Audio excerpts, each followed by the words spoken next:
Ladies and gentlemen, welcome to MPWF Crossroads. I am your host, as always, Dwayne James Johnny Feelgood, and the Annihilation brand gets prepared for the final path to WrestleMania. Folks, we are live from Perth, Australia, and we have two Elimination Chamber matches with the opportunities to challenge for the respective world titles. Also, the MPWF World Championship will be on the line, and a triple threat rules match, as well as a grudge match between Dragonheart and Billy Valentine. The YouTube Championship will be on the line, and two colossal forces will battle in T-Dot and Max Payne. Folks, this is Crossroads. But we have to take a look here, folks, because before the show began, we're going to look at this footage. Joan DuPont was found knocked out in the middle of the ring before the show began, folks. Now, usually we cut the cameras whilst the wrestlers are training. We don't want anybody to get the footage. Somebody has taken out Joan DuPont, meaning she will not be in the Elimination Chamber match, folks. So we are going to have to find out who is going to replace her, and more importantly, is Joan DuPont okay, and who was it? Who was it that came out and attacked Joan DuPont? So much to discover here tonight. Again, we have so much of action still to come here, and we're giving our best wishes towards Joan DuPont. I want to thank everybody for tuning in to MPWF Destiny. What an event it was. We saw the new CAW World Heavyweight Champion in Chris World Champ. A destiny fulfilled. Will the same happen here tonight? Because our opening contest is for the MPWF World Heavyweight Championship.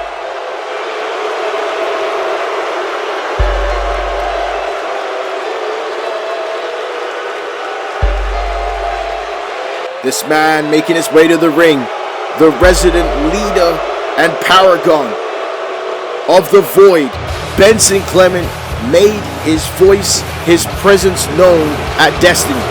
I have never seen it before. We got transported to the Void mid-match. This man cost Chase Stevens the MPWF World Heavyweight Championship, meaning Marcus Eagle is still the champion, meaning that he is defending the title right here, right now. Benson Clement said that he is going to walk away from Crossroads with the MPWF World Heavyweight Championship. Again, let's look at the list of names that Benson Clement has taken out on this road to WrestleMania. His own father, Thanatos, Systematic Carnage, Helios Christ, Sick Nick, Bishop, and more importantly, the Picture Perfect player, the legend, Angel Blade, Sean Stevens. All of those men have fell at the hands of Benson Clement. He now has one last step, and that is the MPWF World Heavyweight Championship. Now, things haven't been all paradise here in the Void, as we have seen the resurgence of Chase Stevens, Azrael Christ now becoming a threat to the Void, Yushihari Atari fighting in the background, Christopher Eagle understanding maybe what his true purpose is here. But Benson Clement is not going to let any of that prevent him from leaving Perth, Australia tonight with the MPWF World Championship. And if that takes place, if Benson Clement is able to leave here as the World's Heavyweight Champion, it will truly be the end of times for the Major Pain Wrestling Federation. It will truly be bad times for the MPWF World Wrestling Federation, folks, because Benson Clement is one of the most dastardly, toughest human beings we've even ever seen in the MPWF. Then you can see here in his entrance the aura that surrounds him. We have been lucky that every time he's come close to the World Championship, something has prevented him. I don't know if there is anything left here tonight.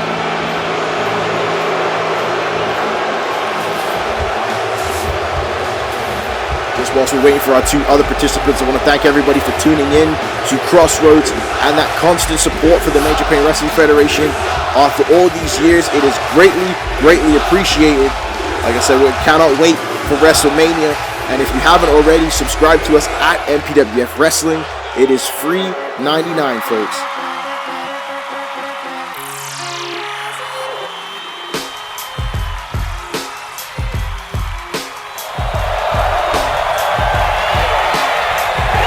Here is a man that's going to oppose him, the second son, Christopher Eagle, the hand-picked protege of Shawn Stevens, the son of MPWF Hall of Famer Joey Eagle.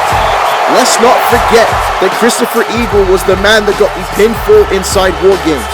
Christopher Eagle has been embroiled in this battle with the Void, in this battle for his mentor, his teacher in Shawn Stevens. Very confused. As you saw Chase Stevens having the powers of Helios Christ, Shawn Stevens has not bestowed any powers on Christopher Eagle. Eagle is just a man. But again, Eagle's starting to maybe perhaps understand what he is meant to do here in this battle against the Void. And not only that, his brother, his own flesh and blood, the MPWF World Heavyweight Champion, ran over Joey Eagle. Joey Eagle has been out of action since New Dawn Rising. He wants to get his hands on both men in this matchup. There is a lot on the mind and a lot of confliction in Christopher Eagle. But he's going to have to focus because he could win the richest prize in this business.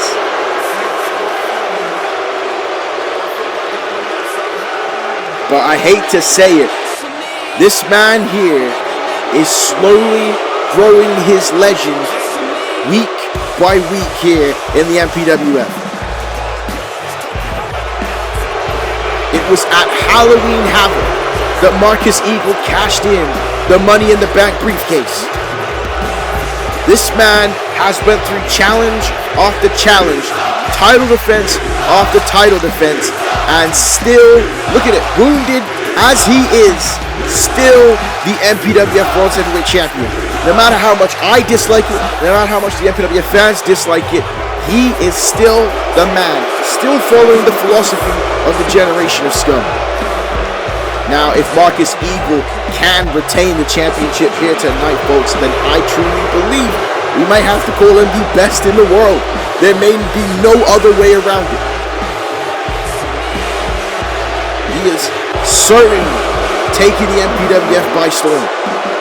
But this one is going to be tough. Again, there is pinfall and submissions, 1 fall to the finish. This is not a three-way dance matchup.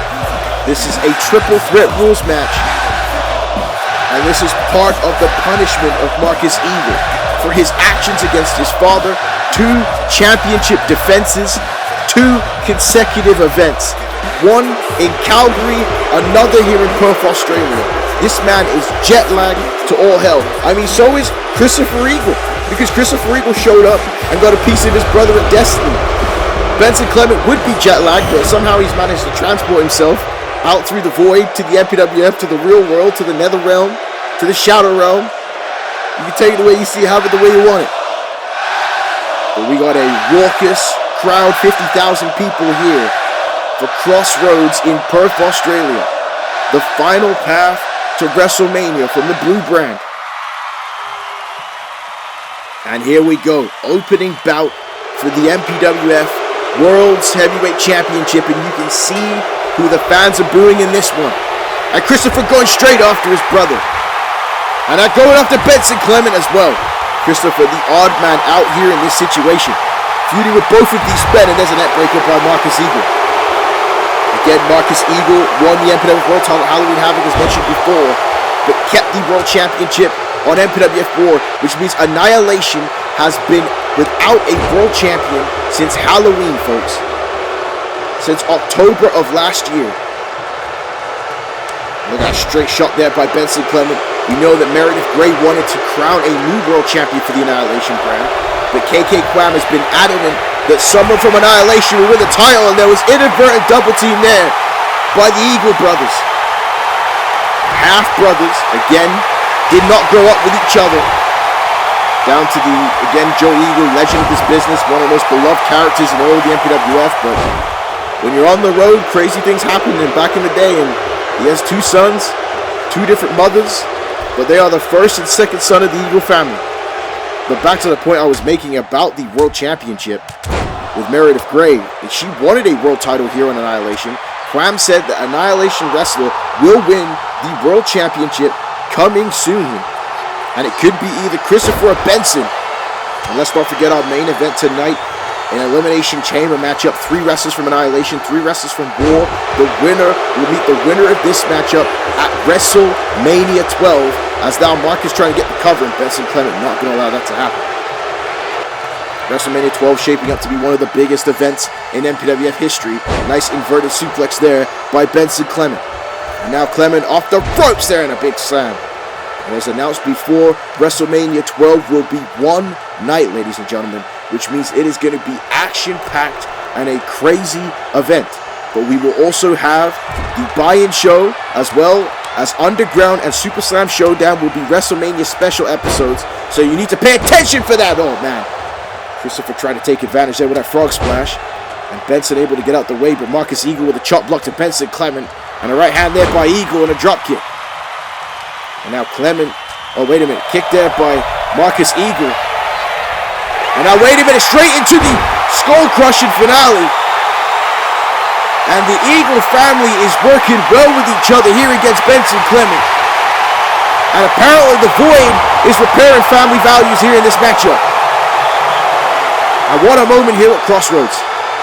Skull-crushing finale, bloodline, and oh, there's the super kick by Christopher Eagle taking out his brother. Now wait, Christopher going to the top rope here, and now crossbody there on Marcus. And now wait a minute, oh my gosh, Benson Clement to the top rope here. And now, oh Lord have mercy. Christopher and Benson this time working together on Marcus Eagle. And now look, sending Christopher Eagle into the barricade now, and now slamming him spine first there. Then no disqualifications in this matchup, no countouts. Anything goes here. Now look at Benson Clement throwing Christopher Eagle as hard as he can, and Marcus as well on the barricade. And now, look at this here with the urn. Again, who the hell put that urn underneath the ring apron? But it doesn't matter because Benson Clement is dominating with it. And Benson Clement said himself that he wants to bury Christopher Eagle, and you could bet your ass that if Benson Clement wins this matchup tonight, we could be seeing another person buried and sacrificed to the Void. Benson Clement has dominated MPWF Annihilation as one of the scariest figures, but the one thing that has eluded him is the World's Heavyweight Championship, which is so crazy. With all that supernatural power, a man-made accolade, a man-made championship is the only thing that's eluded him. And now, wait a minute, Marcus catching him with a DDT there. Now Eagle going back after his brother. And then not fully able to get his hands on his brother for what he did to his father. It's a triple threat matchup. And like I said, his allegiances are twisted here tonight is Christopher. There's another senton off the corner by Benson Clement. And now Snapmare. Oh wait, Benson Clement with an elbow to the midsection there. Christopher Eagle. And now there's a savant kick. And oh my word. Benson Clement is looking for it. He is going to send Christopher Eagle into the Void right here tonight. And now wait, Marcus with his father's signature weapon, the sledgehammer. But wait, not getting in the ring yet as Benson Clement now gonna say Christopher into the Void, and he hits it. And now Marcus with the shot there to the midsection. Marcus Eagle is not gonna waste any time here tonight. He'll do whatever it takes to leave here with his World Championship. And now there's the cover to pin his brother. But is it too much time? Will Marcus leave here champion? And Christopher just gets the shoulder up. Now wait, what's he doing here? And oh my God, he tried to break his neck. That's what I was talking about. Heinous actions there by Benson Clement. But Christopher fights back with that urn. And I don't know where Chase Stevens is or how he's feeling. Chase Stevens literally had the World Championship won at Destiny. We saw it. A 15 count on Marcus Eagle whilst the referee was down, but look at the athleticism there of Christopher Eagle. Now wait a minute. And there's a Land of the Living Skies by Christopher with the cover here on Benson Clement. Marcus is down. Oh, Benson Clement kicked out at 2 though. It did not matter. What a kick to the midsection here. And now Marcus Eagle with the sliced bread. And now with the cover on Christopher. 2, and Benson breaks it up here. Now that's the other part that's really hard about this matchup, is that in order to win, you have to keep both your opponents down. That's the tough part. Not just one man, but 2. And It's not the last of our multi-man matches. 2 Elimination Chamber matches here tonight. Oh my goodness. Benson Clement grabbing both men by the throat here. And Benson Clement with a double choke slam to the Eagle family. Benson Clement. And now go for the cover here on Christopher. And that may be the smart move of the referee. May have been too slow to get to the count. And oh my goodness, Christopher just got the shoulder up. Now, yeah, if I was a referee, I'd have backed up. If the referee got there in time, Benson Clement would be the world champion. Now, nice reversal there by Clement, trying to break the ribs of Marcus Eagle.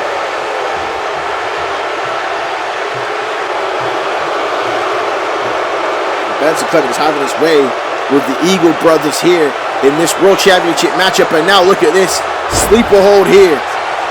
And with Christopher grabbing a steel chair. And he got to be quick because Marcus might pass out. And oh man, Christopher throwing the chair there on Benson Clement. And now wait, Christopher Eagle could be looking for the bloodline and the bloodline. And now Christopher Eagle to become the World Heavyweight Champion. Marcus 2. And oh, Benson getting the shoulder up. And Marcus was still dazed from that sleeper hold. Almost lost his title. And what a right hand there by Marcus Eagle. And now wait a minute. Here comes that athleticism all the way to the top rope. And now a superplex on the chair. And now switching into a spinning suplex on the chair. Incredible there by Marcus Eagle. Okay, this is exactly what I was talking about. With Benson Clement still in this matchup, you have to keep both men down in order to win. And now, wait a minute. Benson Clement with a chair is a dangerous prospect. And no, wait, Marcus reverses it. Sends the chair into Benson Clement's face. And now, no way back suplex. Benson Clement's neck bouncing off the chair, and there's a super kick by Christopher. And now, Christopher Eagle, what's he going for here? Kick to the midsection. He wants the bloodline again on Benson Clement. And there's the bloodline on the chair. Bloodline on the chair, but Marcus is getting to his feet. And Christopher sees that Marcus is on his feet here. And no, an elbow. And now Christopher Eagle all the way over the top on his brother. And oh, wait a minute. Oh, it's Abraham. Christopher seeing it all here tonight. Abraham, the lieutenant of the Void. We saw Gabriel at Destiny try to cost Chase Stevens the championship. And now Abraham, who Benson Clement said, your job is to deal with Christopher Eagle. He's doing exactly what Benson Clement asked from him tonight. And now wait a minute, into the Void there on the stage. And oh man, Christopher Eagle cannot catch a break. His mentor being taken away. He wants a piece of his brother. He wants a piece of Benson Clement. And now Abraham getting rid of Christopher Eagle here. And now get a second into the Void. Oh my word.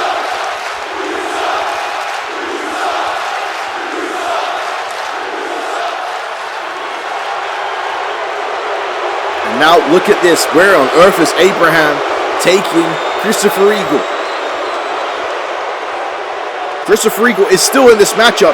It is still triple threat rules. But Abraham is taking him away. And now, oh, flying forearm there. Phenomenal forearm by Marcus Eagle. And now Eagle looking for the clover leaf here on Benson Clement. And it is very ambitious to try and make Benson Clement tap out here. No, wait. Oh, Benson Clement kicking Marcus Eagle away. And now this one's going to be interesting. Who are the fans going to cheer for in this situation? And now, oh my word. A release suplex there by Clement. And now Clement with the chair. And oh, wait, no, Marcus again able to escape it. And now, wait, Schoolboy here. And Marcus pulling the tights. Two. And no. What an opening contest this is here at MPWF Crossroads. Marcus now going for the bloodline, but Benson Clement reversing it. And now there's a backdrop there by Clement. See, that's how much the crowd hates Marcus Eagle. But they're cheering Benson Clement right now. But they'd rather see us be myriad in darkness than see Marcus Eagle as the MPWF World Heavyweight Champion. And now another back suplex there by Marcus.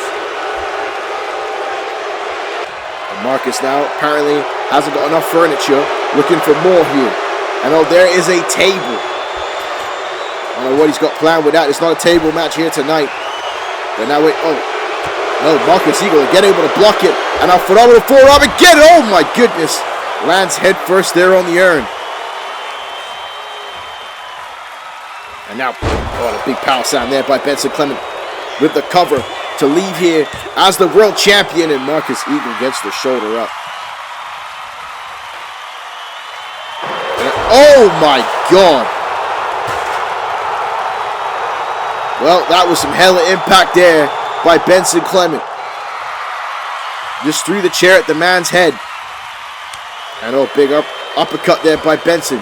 And now Benson sending Marcus back into the buckle here. Now this is exactly what Benson Clement was looking for. Mere moments away, it seems, from becoming the world champion, and a sidewalk slam off the top rope there. And that's got to be it. Benson Clement to leave as the MPWF World Champion, but Marcus Eagle just gets the shoulder up. Marcus will not give up that championship. Against Sakura Furukawa, his girlfriend returned. She battled with Azura Christ of Destiny. Luckily, there's no members of the Void here at Crossroads. And now, Marcus Eagle, look at this! Oh my word! Oh my word! Flying Hurricanrana. And now, Marcus Eagle has Benson Clement on his shoulders in a powerbomb position. And wait a minute here. And oh my God! A powerbomb from the inside of the ring. And how on earth has Benson Clement got to his feet? How on earth has he survived that? And no, there's the DDT!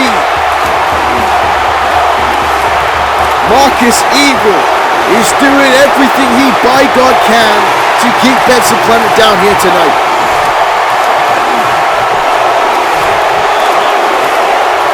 And Benson Clement still getting to his feet, but a lot slower. And now Marcus there with the crossbody. Now Marcus could be looking for the frog splash that helped him retain the title at Destiny. Benson Clement is down, and the frog splash, and he hits it. And that's it. Marcus Eagle to retain the championship. 2. No, Benson Clement gets the shoulder up, and Marcus is beside himself. I don't know how Benson survived that, folks. That power bomb to the outside through a table was nasty. And that chair shot right to the midsection.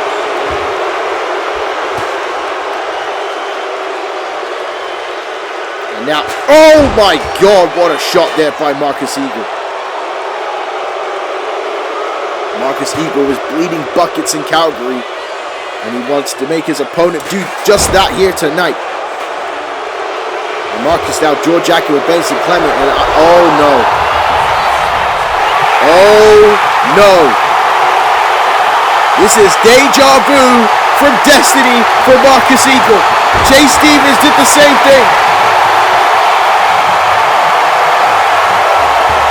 And now this is bad news bears for the World Heavyweight Champion. Now, oh God, what an elbow to the face. And if Benson Clement can hit into the void or that mandible claw, we have a new world champion guaranteed here tonight. And oh wait, he wants to destroy him with that urn first. Look at his eyes! Oh my God! Oh my God, he split him open again.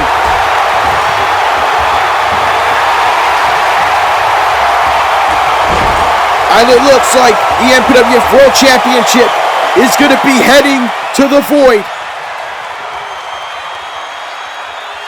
Benson Clement now to finally achieve a level of greatness that most wish they could, as this into the void on the steel chair. Wait a minute. What's going on?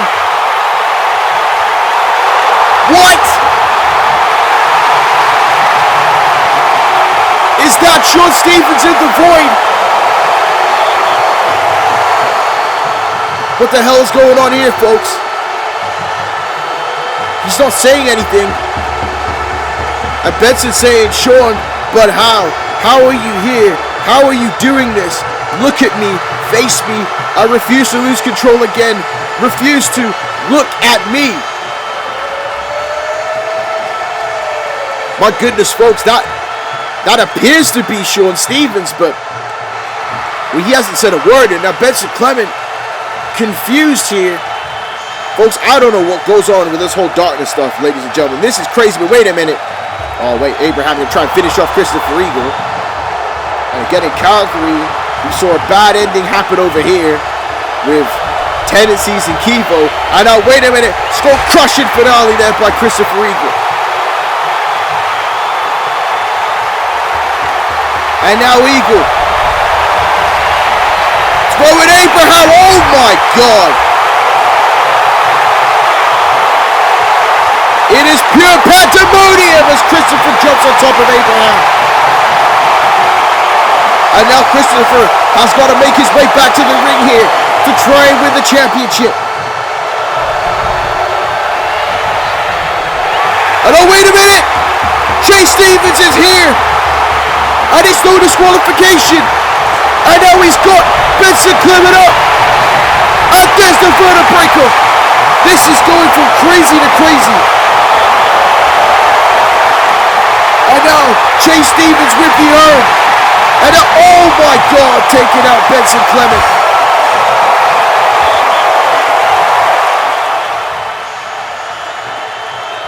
And oh, wait a minute. Christopher is trying to get to ringside before the end of this matchup. Marcus Eagle gonna take advantage with the bloodline on the chair. And Marcus Eagle now with the cover. And he is still the MPWF World Heavyweight Champion. Christopher Eagle could not make it back in time. But my God, folks, was that Shawn Stevens? Was that an echo, an apparition? What on earth did we just witness here, folks? But Benson Clement was mere moments away from becoming the World Heavyweight Champion. I think we saw Shawn Stevens in the flesh, but look at this. This right here was insane. How Benson Clement got up for this, I have no idea. Marcus tried to finish him off with that frog splash, wham! But Benson Clement able to kick out of it.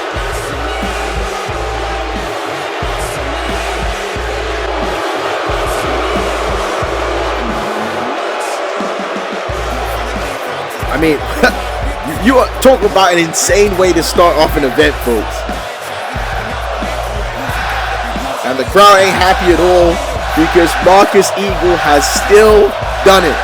Still the champion. Right here, this was the end of the match. Marcus Eagle taking into the void on the chair.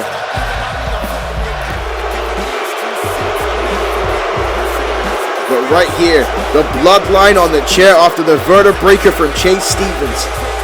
And Chase returns the favor from Destiny.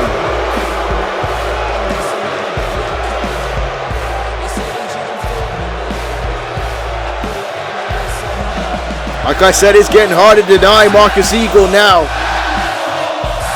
2 events, still the MPWF World Heavyweight Champion. Marcus Eagle is looking unbeatable, folks. It doesn't matter what happens, he still always manages to leave with that World Heavyweight Championship. Well, the generation of scum needed it with Lamar James Jackson losing the world title of Destiny. Marcus able to keep his, keeping a world championship still in the camp of the generation of scum. And again, folks, please subscribe to us at MPWF Wrestling. Again, what a night it has been already. But we gotta find out exactly what we're going to do about this Elimination Chamber match, because coming up next is the women's #1 contendership Elimination Chamber, folks. Only one woman could go off and face Justice Fitzgerald at WrestleMania, and here we are with Faye Bartlett, the partner and mentor of Joan DuPont. Clarissa says, hey, hello everyone, and welcome to Perth, Australia. Clarissa Clearwater here, and at this time I am with the Intercontinental Champion, Faye Bartlett.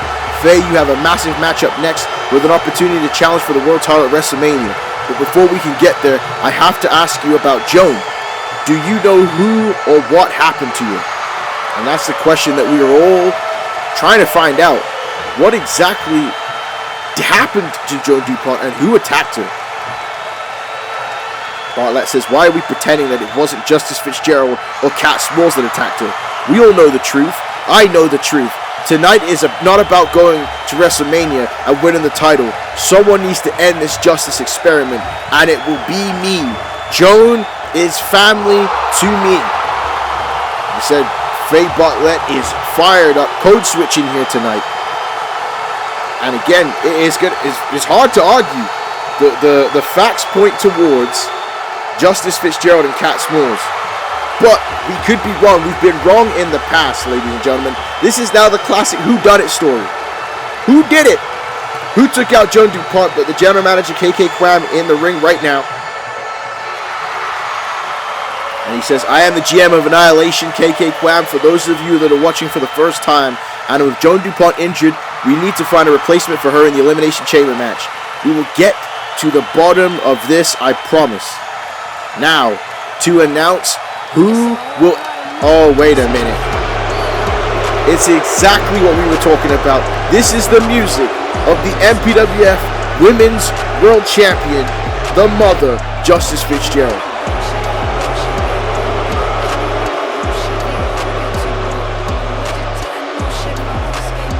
This might be the quickest whodunit in MPWF history.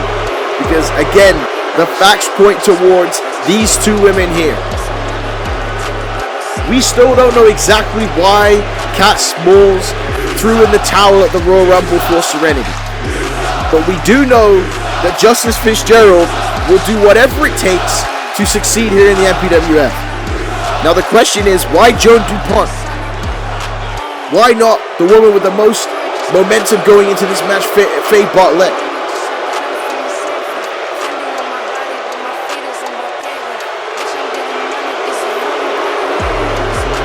There's a lot of questions that need to be answered coming up here tonight at Crossroads.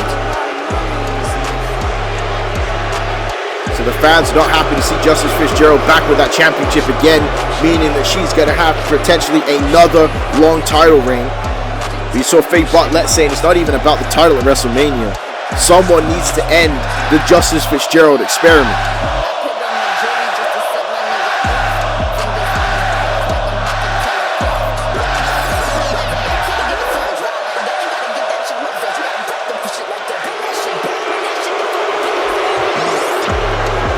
Again, Justice Fitzgerald coming up that Nicki Minaj. You can take that the way you see it, have it the way you want it in 2026.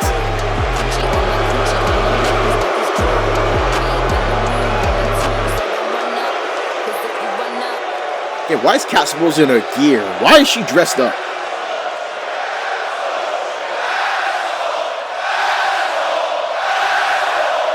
This crowd here booing Justice Fitzgerald heavily.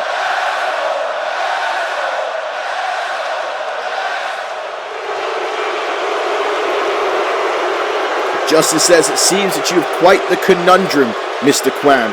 A history-making night with the first ever Women's Elimination Chamber match in history, and you are missing one of your opponents. 'Tis a shame, but I have a solution for you.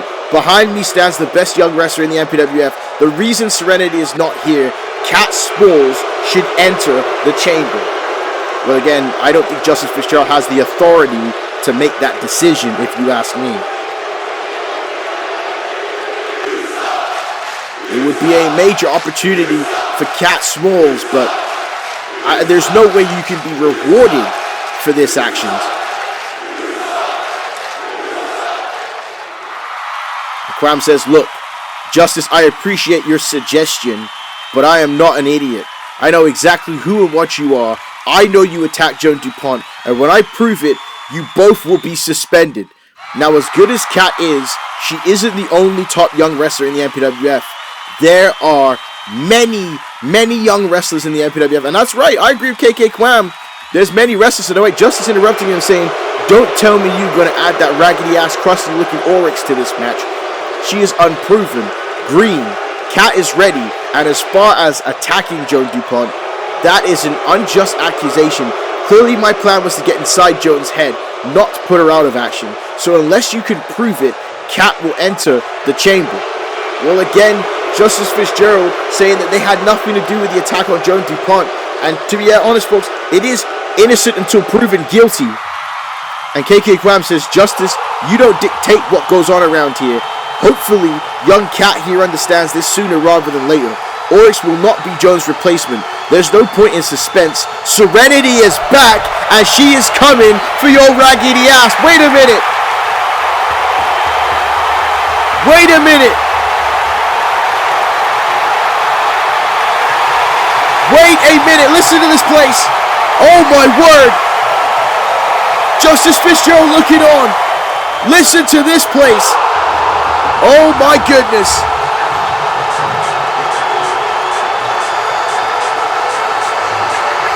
Serenity has not been here since the Royal Rumble.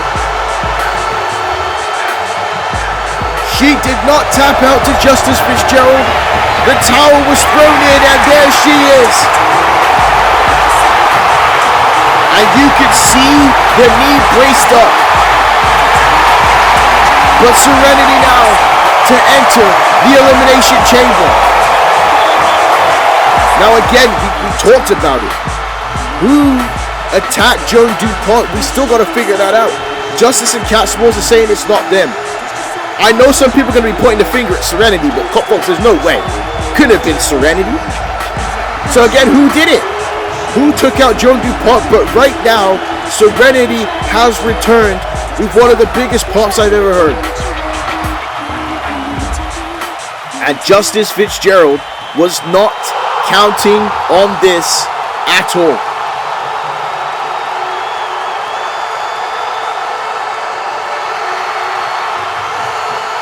And she is looking on at the eyes of her greatest rival and former best friend. And I want a spear there by Serenity. Wasted no time. Wasted no time. Both women mentoring Cat Smalls with different ideologies. And Cat Smalls, was she going to attack Serenity? And Serenity staring at her as she telling her to bring it. And Cat Smalls choosing not to. Cat Smalls choosing not to. And now Serenity with a kick to the midsection here. Off the ropes. And there's the scissors kick. And Serenity, although not 100%, is going to fight tonight for the opportunity to face Justice Fitzgerald. And now Cat Smalls is looking on. Because Justice's way has not got her the Intercontinental title, has not got her in the Elimination Chamber. But Serenity is in the Elimination Chamber, and she is back here tonight. History to be made. The first ever Women's Elimination Chamber in the MPWF. My goodness, folks, again, like I said, what a way to start off Crossroads with that MPWF World Heavyweight Championship match. And now with the Elimination Chamber. Folks, history is going to be made, as I mentioned before. This is going to be insane. We are waiting for the cage to come down, and then we will be back at ringside for the #1 contendership match for WrestleMania. And Serenity inside that Elimination Chamber. What is it, like 2 miles of chain? 15 feet in diameter. What's that stuff that Eric Bischoff was saying before the first Elimination Chamber? Y'all remember that? Survivor Series 2002? I watched that live, folks, in the morning in the UK. You need to understand that. We got our own version of it right now here. there is Faye Bartlett, the Intercontinental Champion, and now what must be going through her mind? There's no way Faye Bartlett ain't thinking that Serenity didn't have something to do with this, that now she's into this matchup. Faye Bartlett is going to get to the bottom of this. Who took out Joan DuPont? The Intercontinental Champion with added motivation here in the Elimination Chamber. She's going to want to get a piece of Justice Fitzgerald and even Cat Smalls. Faye Bartlett was the fan favorite going into this matchup until Serenity returned here. You guys remember the matchup they had before the Royal Rumble? What a crazy fight that was between her and Serenity. Ended in a no contest. Faye Bartlett currently with a win over Serenity in a women's championship match. Now with the ultimate opportunity on the line, only one woman can go to WrestleMania. Faye Bartlett looking to emulate what the Cypher did and become the double champion with the Intercontinental and Women's World Championship.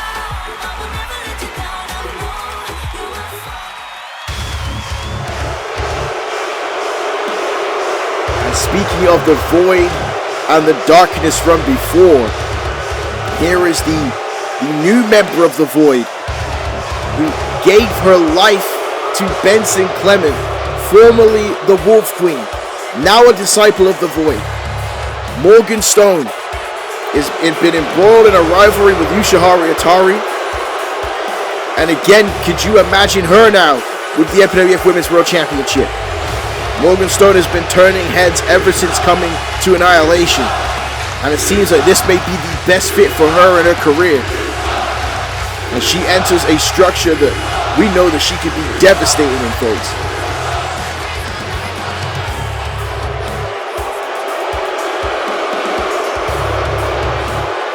And what if Morgan Stone did it? We don't know. Benson Clement might have something against Joan DuPont. Maybe Benson Clement don't like French people, and you have Morgan Stone attacking. We don't know yet.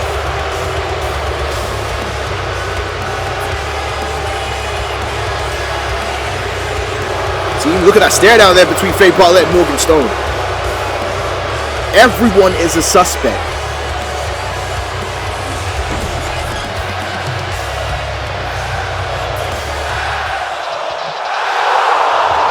Well, I'll tell you who ain't a suspect. Is this legend right here. The wife of Sean Stevens, Yoshiharu Atari, who is going to do everything in her power to fight on the darkness' side in this battle against the Void. Has been taking over mentoring Christopher Eagle, as we have seen on recent episodes of Annihilation. Atari beat Morgan Stone at New Dawn Rising before Morgan Stone went to Benson Clement. They have not battled each other since then. They had the run in the Royal Rumble. They're going to have the run in here in the Elimination Chamber. Again, everyone in this matchup, their entry number is random, except for the first two women who start the matchup off. And we know for a fact that it's going to be Angelina Peace and Cecilia Perez with the four women entering the chamber. So between Morgan Stone, Yoshiharu Atari, Faye Bartlett, and Serenity, we don't know what order these women are coming in. But listen to this reaction for future Hall of Famer, Yoshiharu Atari.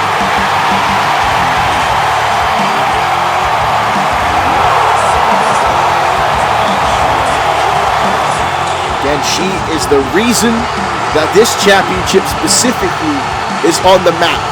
Yoshiharu Atari, a former three-time MPWF Women's World Champion, looking to win a fourth at WrestleMania. She won the CAW Women's World Title at WrestleMania of last year. Looking to continue that momentum here. We are in Houston, Texas for WrestleMania 12.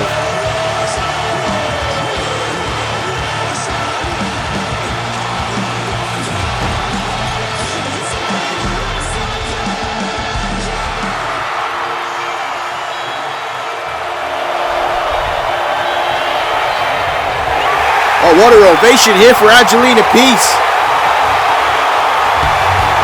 the longest reigning women's champion in the MPWF history, Angelina Peace, has dominated on the Annihilation brand, former Intercontinental Champion, losing the title to Faye Bartlett at Halloween Havoc. But Angelina Peace and Cecilia Perez have been at odds. Angelina Peace clearly frustrated with the loss to Faye Bartlett, had to take some time off. But the shocking thing was that Angelina Peace showed respect to Faye Bartlett at the end of their matchup at Halloween Havoc, something that Cecilia Perez did not agree with. And now these two former friends going at it. And now this is going to be the first time they're going to be able to throw hands with each other, because they are opening this Elimination Chamber match.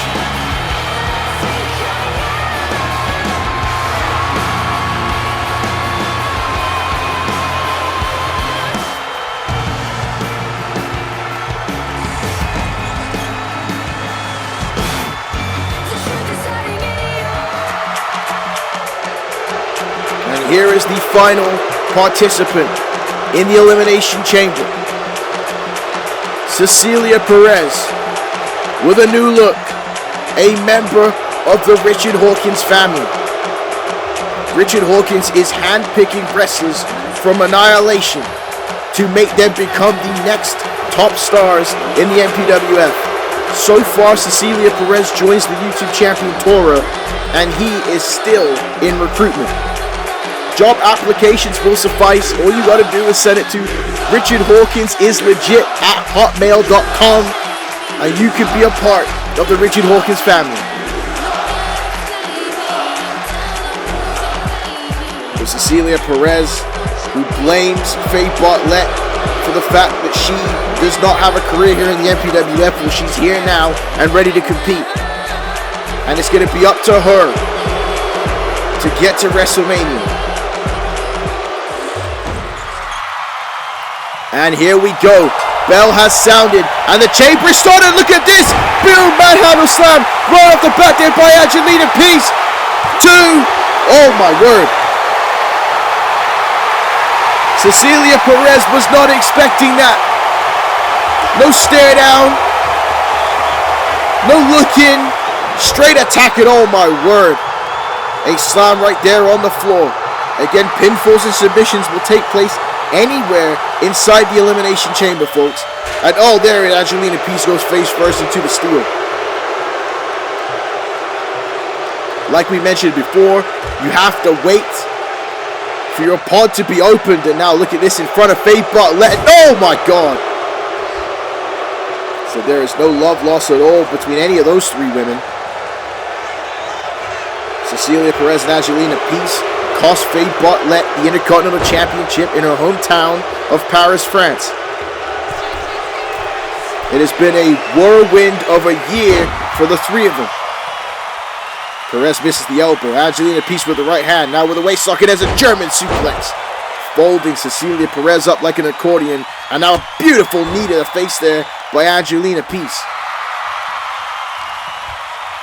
And now Peace throwing Perez into the corner. And now Perez blocks it. And a kick to the midsection here. This is the first of 2 Elimination Chamber matches here tonight at Crossroads. The final path to WrestleMania.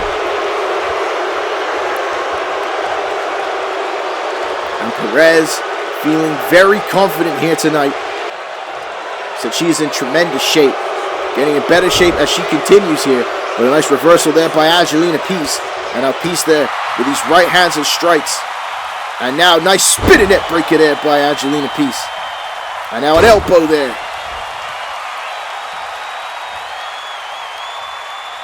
Again, when you start this chamber matchup, you've got to pick your spots wisely. You know, you want to start out heavy and try to eliminate your opponent, but you got to pace yourself. The more damage, the more times you're thrown against the chamber, the weaker you are for the end of this matchup. And there's the moonsault! And a beautiful moonsault by Angelina Peace. After we've got 6 seconds for the next entrant. What a kick out there. And now who is going to be entering the Elimination Chamber match third? And it is the legend, Yoshinari Atari. And Atari now in the ring, and a beautiful kick there, taking down Angelina Peace.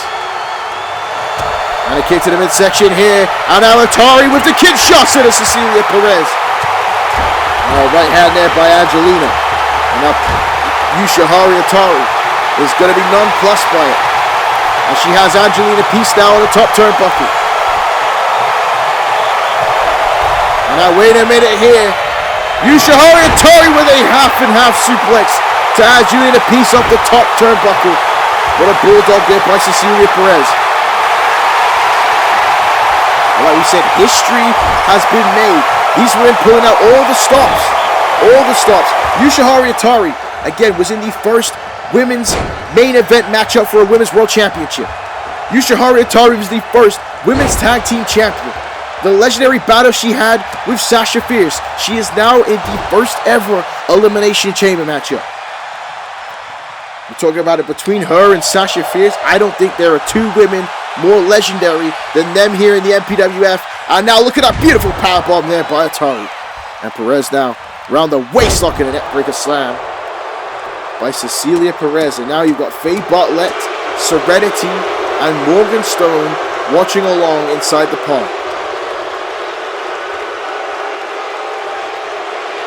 And now wait a minute. Oh, right hand there by, and again it was a double team. I wasn't sure if it was going to be, but that might be wise for Perez and Angelina Peace. And just as I said that, Perez said,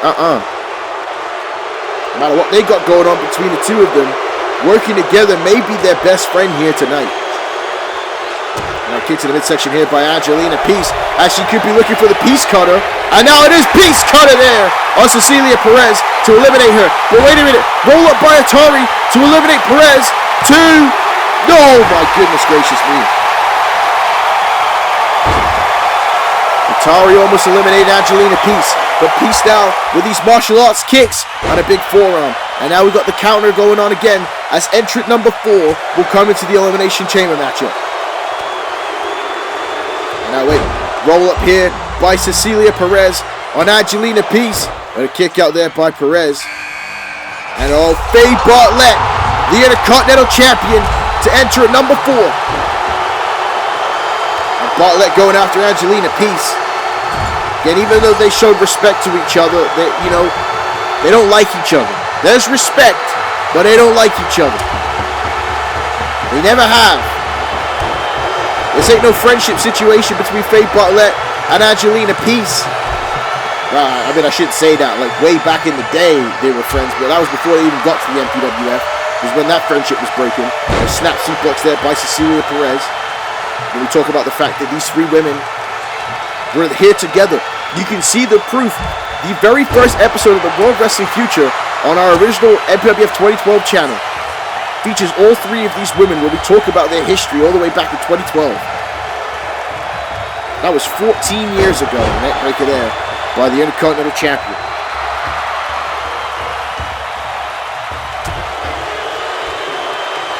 And still no eliminations thus far here in this matchup. And now wait a minute, a nice electric chair drop there by Angelina Peace to Faye Bartlett. And now Perez slamming Yoshiharu Atari face first to the mat. And now wait a minute, Perez could be looking for the elimination on Atari. And oh, what a knee to the face there. What a knee to the face.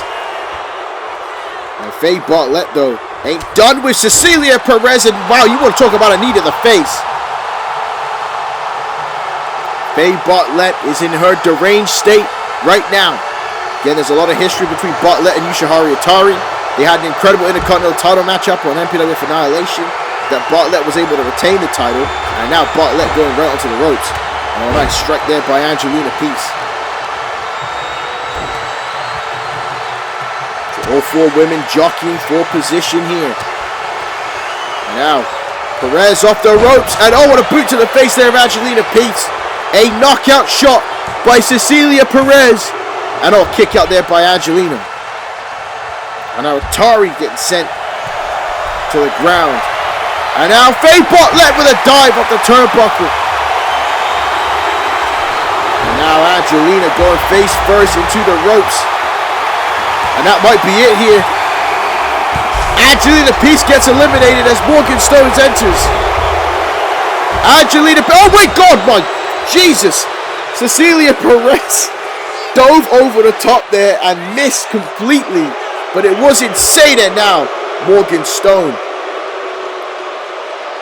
has Faye Bartlett face first there in the Elimination Chamber pod.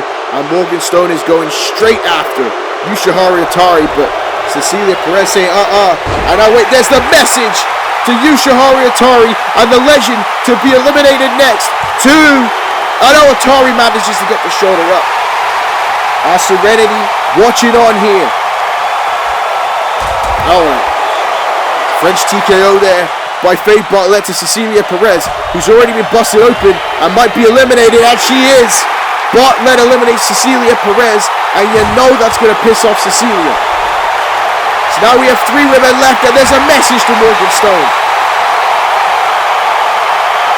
So Angelina Peace and Cecilia Perez have been eliminated from the chamber. And oh my God, where is Faye Bartlett going? Faye Bartlett in the chamber. What is she doing here on the top? French Destruction is going to dive off the top. And oh my God, takes out Morgan Stone. Faye Bartlett went for it all there in Perth, Australia. And now wheel kick there, catching Bartlett. What a crazy Elimination Chamber matchup that we are witnessing here tonight at Crossroads.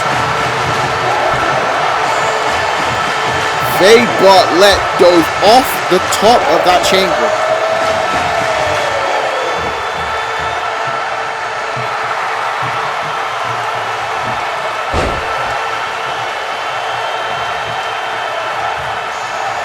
So this is just absolute punishment for the opportunity to go after the Women's World Title. And now wait a minute, a Kinshasa there by Atari. And Atari not realizing Morgan Stone is on the top rope there. And now Morgan Stone, wait a minute.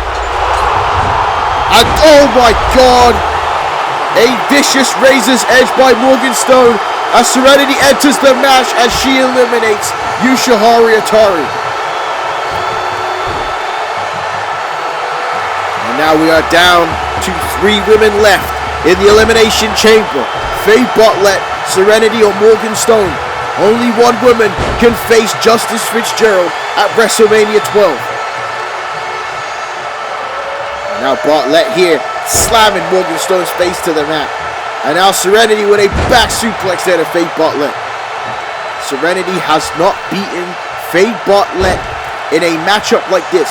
And the reason I say that is Serenity did eliminate Faye Bartlett in the Survivor Series matchup. But that was a 4-on-4 tag team match. It's a little different here, folks. But in a situation with these kind of stakes, Serenity is not beating Faye Bartlett. Morgan Stone, again, was the CAW Women's World Champion entering WrestleMania of last year, looking to win the championship back this year. And especially with the help of Benson Clement on her side, it is going to be very difficult to argue Morgan Stone's case here tonight. As she sends Bartlett into the referee. And now sends Serenity into Bartlett. Now misses the chop block there, folks. And they gave a double team ass whooping to Morgan Stone there. As Bartlett now off the ropes. And now elbow there to Serenity. And now the big question here is going to be is, can Serenity's leg withstand it in this match? There's a French TKO by Bartlett. And now SDO there by Morgan Stone. Morgan Stone could be looking for the howl on either of these 2 women here tonight as they both get to their feet. And Morgan Stone, with a flying headbutt, cracking the skull of Faye Bartlett. And now Serenity has Morgan Stone on the ropes. And now wait a minute. Serenity throwing Stone to the ground. And now Bartlett with a roll up. Bartlett with a roll up here on Serenity to eliminate her. And a kick out there by Serenity, folks. Oh, wait for that shot to the midsection. Serenity now round with the waist lock. And now has Faye Bartlett and throws her away from her. Stone now back inside the ring here. And I'll kick to the midsection there by Morgan Stone. And now Morgan Stone here. What on earth is this? Oh my word. A high elevated powerbomb for Morgan Stone. And an elbow there by Stone to Faith Bartlett. And Morgan Stone dominating right now. Taking out both women. And a clothesline again. And now wait a minute. Now Morgan Stone wants to howl. We can sense it here. Morgan Stone going to the top rope. Serenity getting to her feet. But Faith Bartlett is closer. And Morgan Stone with the howl to Faith Bartlett. Howl by Morgan Stone. And now wait a minute. Serenity has Morgan Stone up for the KOD. KOD by Serenity with the cover. 1, 2, 3. And Morgan Stone just missed getting a shoulder up. And now we are down to the final 2. Faith Bartlett finds herself in this position once again. She was in the final 2 of the Royal Rumble, where Carmella Carmichael, who was Lady Izanami, went on to win. Can Faith Bartlett rectify that mistake here and go on to WrestleMania 12? Or will Serenity win and get her revenge on Justice Fitzgerald? This matchup could go either way. 2 fan favorites. Faith Bartlett was voted Wrestler of the Year by the MPWF fans. Serenity, the only person to stop Justice Fitzgerald and take the championship off of her. These are the 2 top women on the Annihilation brand. Now Faith Bartlett is bleeding, but Serenity has that injured leg. There is a lot riding on this matchup. Now, Faith Bartlett with a net breaker there. To the back of the head of Serenity. And now Bartlett, sends Serenity spine first onto the Elimination Chamber floor. And you see the pain that Serenity is in. Another forearm dropping Serenity down to the ground. And now look at this. Serenity goes face first there in the Elimination Chamber on the right hand here. And now Faith Bartlett, and now, oh my goodness gracious me. Not the plexiglass. Not the damn plexiglass. Faith Bartlett destroying Serenity here tonight. What was that guy's name in Pimp My Ride that used to talk about the plexiglass all the time, folks? Well, right now in the comment section or the live chat, write that guy's name down. Again, some of you are too young, you don't even know what Pimp My Ride was. What a crazy show that was, folks. But that one dude was obsessed with plexiglass. He'd sit there and he'd put a fish tank in your car and cover it in plexiglass and call it a day. But now, wait a minute, Faith Bartlett there with the single leg Boston Crab. And now Faith Bartlett going straight to that bad knee. Faith Bartlett will do whatever it takes to get revenge for Joan DuPont here tonight. And now wait, Serenity able to escape though. And you see Serenity checking that knee. And now Serenity, what a right hand. Oh my goodness.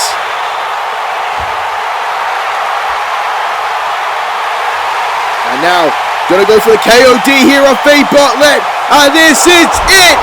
KOD. And Serenity now to go to WrestleMania with the cover 2. No, Bartlett gets the shoulder up. Like I said, either way this one could go. And right hand there by Faith Bartlett. And Bartlett with a kick to the midsection. There's a DDT. Big DDT there by the Intercontinental Champion with the cover. And Serenity gets the shoulder up again.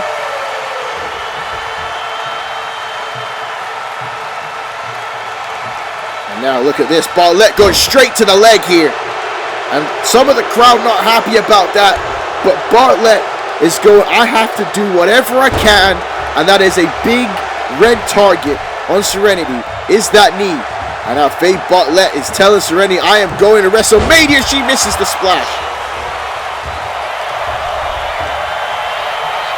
And there's the power of Serenity with a deadlift powerbomb. And again, could this be it? 2. No, Bartlett just gets the shoulder up. Serenity is dropping some heavy shots at Bartlett. Serenity all cut up as well from being speared through the plexiglass. And oh God, what a boot to the face. And now Serenity. Look at that. Half Boston Crab. But she's blocking Faye Bartlett's other leg, which will make it very difficult to escape this hold. But Bartlett, again, she's the Intercontinental Champion for a reason, is able to escape it. And now Serenity fighting these strikes, and she is out-striking Faye Bartlett right now. And Bartlett with a boot to the face. And again for Serenity, for never officially in a singles capacity beating Faye Bartlett. She needs to overcome that if she wants to get to WrestleMania.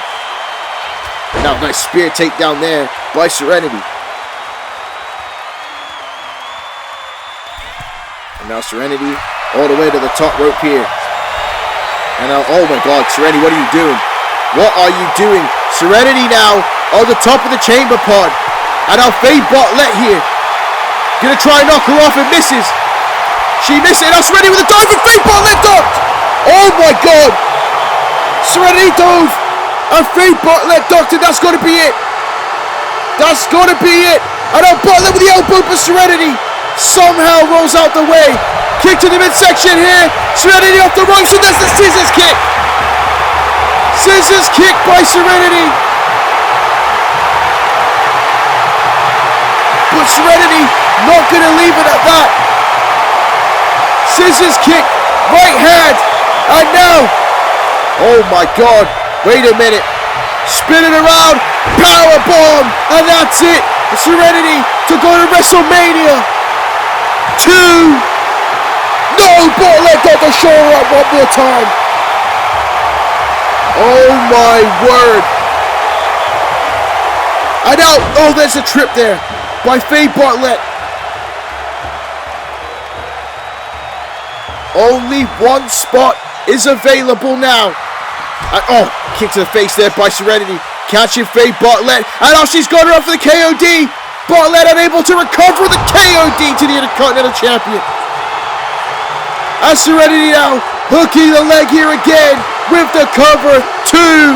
Serenity is going to WrestleMania. What a match.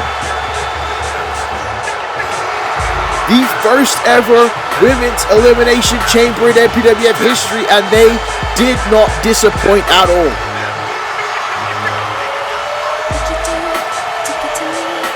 All 6 women put their bodies on the line in a very tumultuous structure, all for the chance to go to WrestleMania to compete for the MPWF Women's World Championship.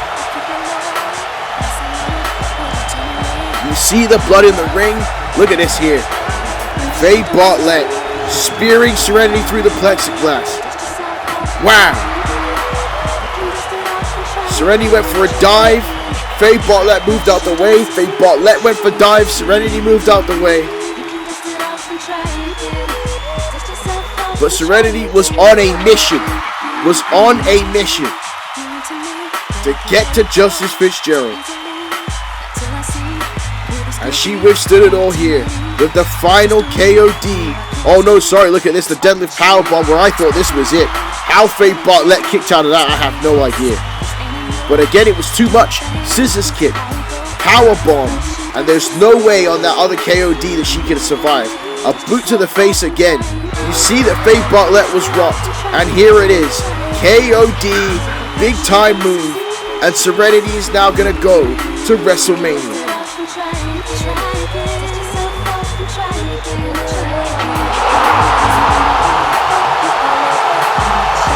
What a moment for Serenity, returning back to the MPWF, surviving the chamber, and now she gets Justice Fitzgerald, and perhaps the biggest rivalry in women's wrestling in the MPWF. They are going to end it at WrestleMania.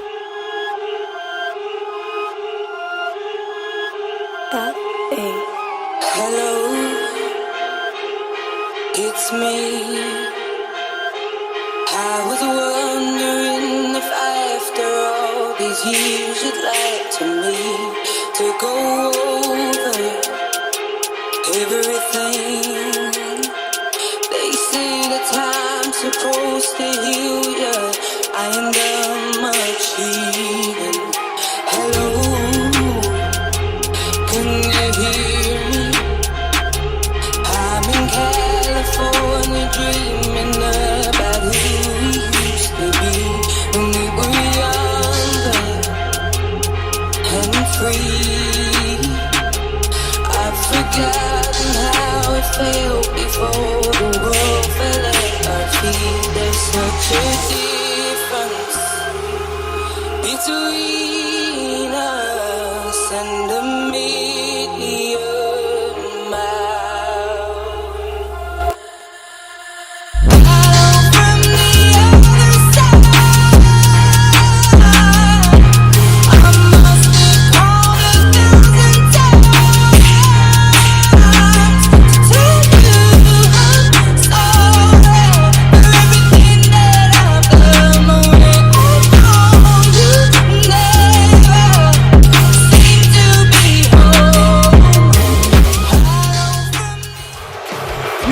folks, we will be in Houston, Texas for WrestleMania 12. But right now, preparing for the main event for the Elimination Chamber match is the brand new Zero Limits champion, King Scorpion Klaus, along with Shane Riley, who also won the tag team titles with John Smith and Annihilation.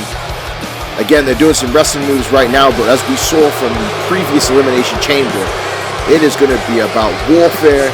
It is going to be brutal. And like I said, there is one opportunity left to go to WrestleMania and challenge for the World Championship. And speaking of the World Champion, here is Marcus Eagle. Marcus has got to be feeling very confident after leaving tonight still the MPWF World Heavyweight Champion. And Ben Rich here says, Marcus, wait a minute, Marcus interrupted him. He said, shut up, Point Dexter. Nobody cares what you have to say, especially after what I have pulled off. Everything was against me. Everything was designed for me to lose. 2 countries, 2 continents, and I am still the MPWF World Heavyweight Champion because I am the fucking man, because I run this entire industry. Name a man who has accomplished what I have over these last 2 events. That's right, you can't. And again, folks, cursing aside, it is hard to argue with Marcus Eagle. He has held this championship in 2 of the toughest of title defenses we have ever seen, folks. He says Annihilation is a joke. It doesn't matter who KK Kwam throws at me, they won't win. The Generation of Scum operates on the main flagship show, and I will walk into WrestleMania as the World Heavyweight Champion, and I will walk out the MPWF World Heavyweight Champion. Every decision I have made, running my father to the ground, has given me the greatest career, more than I could ever have prayed for. Said Marcus has no remorse, no regret. This is exactly where he wants to be, and he has sold his soul to get to this point, folks. He is the true embodiment of scum here in the Major Pain Wrestling Federation, but look at this. The man he screwed out of the world title at Halloween Havoc, the Cypher, and he says, don't worry, I'm not going to hurt you or attack you right now. I'm just letting you know that I've been praying as well.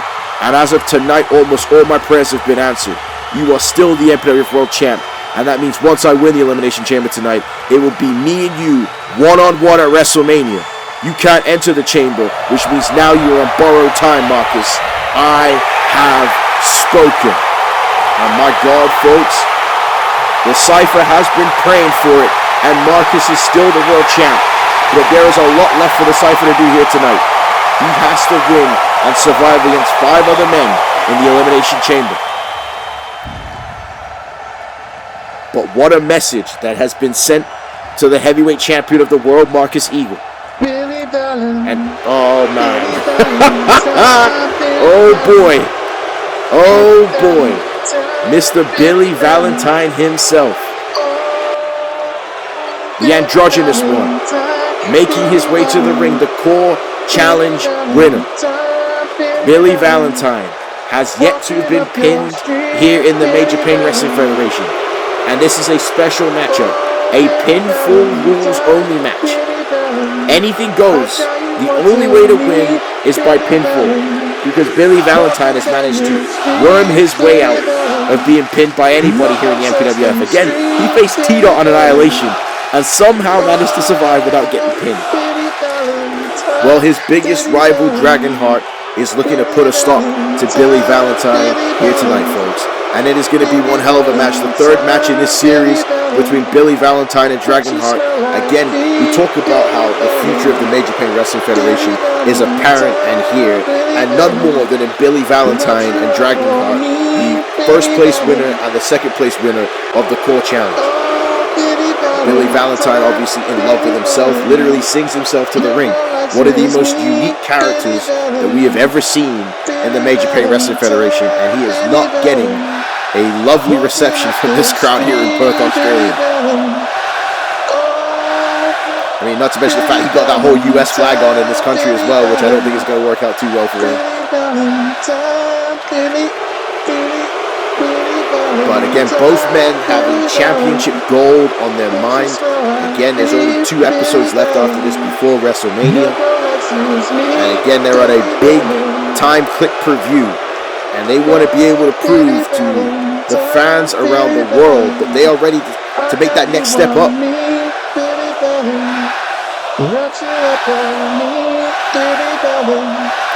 This is a raucous crowd here in Perth, Australia. And they are booing the living daylights out of Billy Valentine here tonight.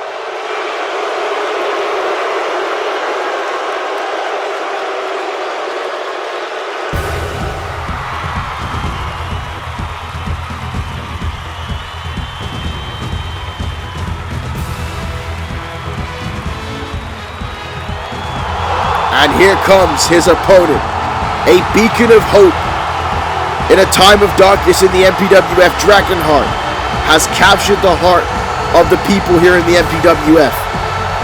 And now coming out here, looking ready to go, brand new look, ready to take on Billy Valentine. Dragonheart again has been chasing championship gold here in the MPWF, but dealing with Billy Valentine has been unable to get it. If he can beat Billy Valentine, if he can be the first person to pin Billy Valentine, that will set Dragonheart for future success here on Annihilation. If both these men want to make it to the WrestleMania card, it would be a huge deal for them to be on a show that massive here in the Major Japan Wrestling Federation.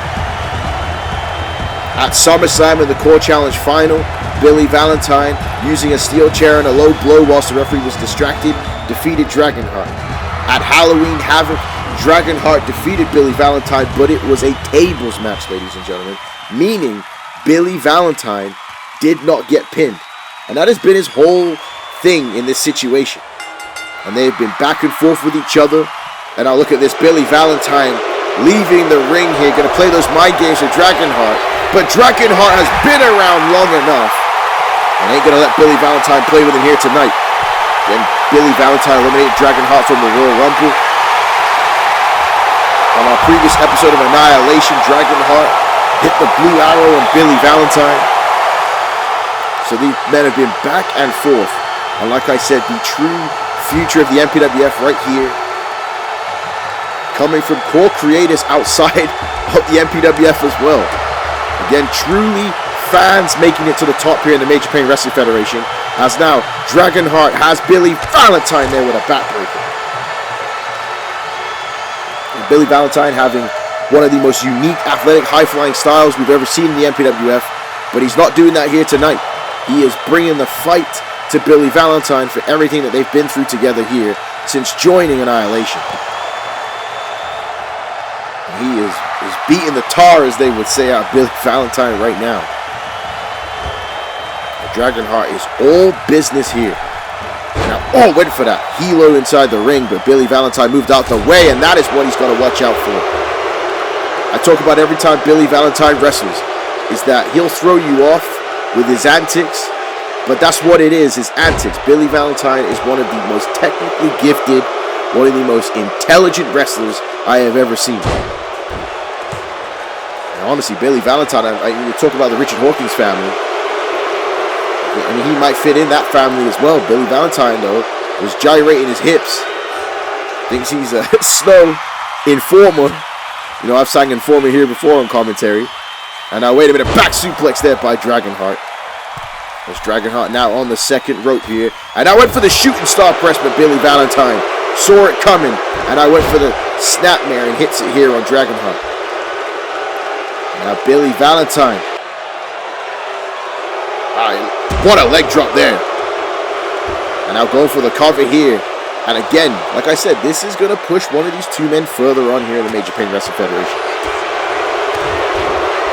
And again, we go back to the ideologies I've talked about between good and evil, right and wrong. And none stronger, none represents more than Billy Valentine and Dragonheart in this situation. And Dragonheart has openly talked about how he dislikes the Generation of Scum as a beautiful tilt-a-roll into the armbar there. Dislikes the members of the Void. Dislikes anything wrong in the MPWF. Billy Valentine, on the other hand, is so self-centered. The only thing he talks about is himself. A nice right hand there by Dragonheart dropping down Valentine. And now Dragonheart got Billy Valentine on the ropes there. And now wait a minute. Twisting that arm. And now got him here. And now look at this to the top rope. And Dragonheart with a beautiful Hurricane Rana. Like I said, there is no one in the Major Pain Wrestling Federation that moves like Dragonheart. He is a unique entity to himself. But Billy Valentine, with this being their third one-on-one match together, has Dragonheart well scouted. These two men have essentially been married to each other since joining the MPWF. And this is the final battle here at Crossroads. The final path to WrestleMania. And now look at this. Billy Valentine going to do some serious damage here to Dragonheart. Valentine has Dragonheart there on the announce table, and this is not looking good for the Dragon. But no, Dragon there with the right hand. And now wait a minute. He's got Billy Valentine on the table, a suplex to the floor. And that was not a pretty landing at all for Billy Valentine. Now the Dragon getting to the apron. Now looking to finish him off here with a big high-risk move. And now, oh, good Lord. Oh, no. Dragonheart went for a high-risk move. And like I said, Billy Valentine has him well scouted. And caught him there with a powerbomb out of mid-air. And you hear a mixed reaction there for Billy Valentine because that was an incredible powerbomb. And now Billy Valentine gear changing here and is furious. Is tired of the MPWF fans disrespecting him. Tired of the fact that the MPWF fans, who, might I add, voted Billy Valentine to get as far as he did in the core challenge, think that he doesn't deserve to be where he is in the MPWF, and he's going to look to prove them wrong here at Crossroads. Now, has Dragonheart and a back suplex there, and you see Dragonheart grabbing the back of his neck. So Billy Valentine, a technical wizard, is a limb manipulator in more ways than one. And now, look at this, going to finish him up here with a leg drop, and no, Dragonheart moved out the way, and that's a one-way ticket to sciatica for Billy Valentine, as now Dragonheart with a Hurricanrana, and Valentine in the ropes, and we could be seeing a little bit of 619 there by Dragonheart. Big move by the Dragon, and now Hart going all the way to the top rope. Billy Valentine is done, and he's looking for the blue arrow here, and he hits it, and that's it to end Billy Valentine right here at Crossroads. And oh my goodness, Billy Valentine getting the shoulder up, and Dragonheart now, a little bit of disbelief in his face. Was not expecting that. He hit every one of his signature maneuvers there, and Billy Valentine showing his resilience here tonight, able to survive. And now Valentine got Dragonheart here, and now look at this, straight to the kneecaps. And immediately Dragonheart grabs his knees. And Billy Valentine goes straight to the single leg Boston Crab, and now look at this, underhanded tactics here by Billy Valentine, getting his foot hooked in the ropes. And Dragonheart able to escape that. I said, you got to talk about how good it was that Billy Valentine was able to survive that exchange, and right back to that knee of Dragonheart. What Dragonheart cannot do here is lose focus. So Billy Valentine kicked out of one of your best shots. It's not, the match ain't over yet. As now Valentine here with that arm bar. But now look at this, Dragonheart with a reversal and a head scissors takedown there to Valentine. This is a fantastic matchup so far here at Crossroads. Now, oh, nice reversal there by Billy Valentine. And Valentine with a roll up here on Dragonheart. 2, and a kick out there by the Dragon. And now Valentine, nice trip there. Ankle pick straight into the figure 4 leg lock. And Billy Valentine has completely changed the pace of this matchup after luckily surviving the blue arrow. But now wait a minute, the pace has changed for Dragonheart as he reverses that hold. And Valentine having to escape. And now the Dragon there fights back with these big haymakers, and a gut buster. So both these men in the future want to be going after the World Championship in the MPWF, and I know a lot of people are going, well, DJ, calm down. But that's what everybody is here for. That's what everyone is here for in Annihilation and MPWF World, is to be the top dog in the industry. And oh, there's a low blow. And Billy Valentine, just a straight up cheap shot. Disrespectful SOB in now. Dragonheart gets the shoulder up and Billy Valentine is pissed. We said that there was only one way to win this matchup, pinfall, and Billy Valentine just straight up hit that man in the jewels, folks.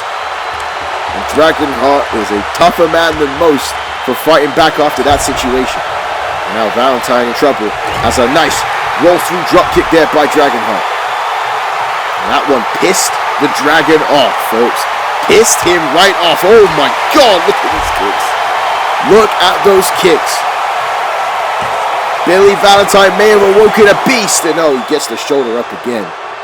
But Valentine is definitely worse for wear after that situation. Yeah, what do you expect going to happen when you just reach down and just wham that man in the jump, folks?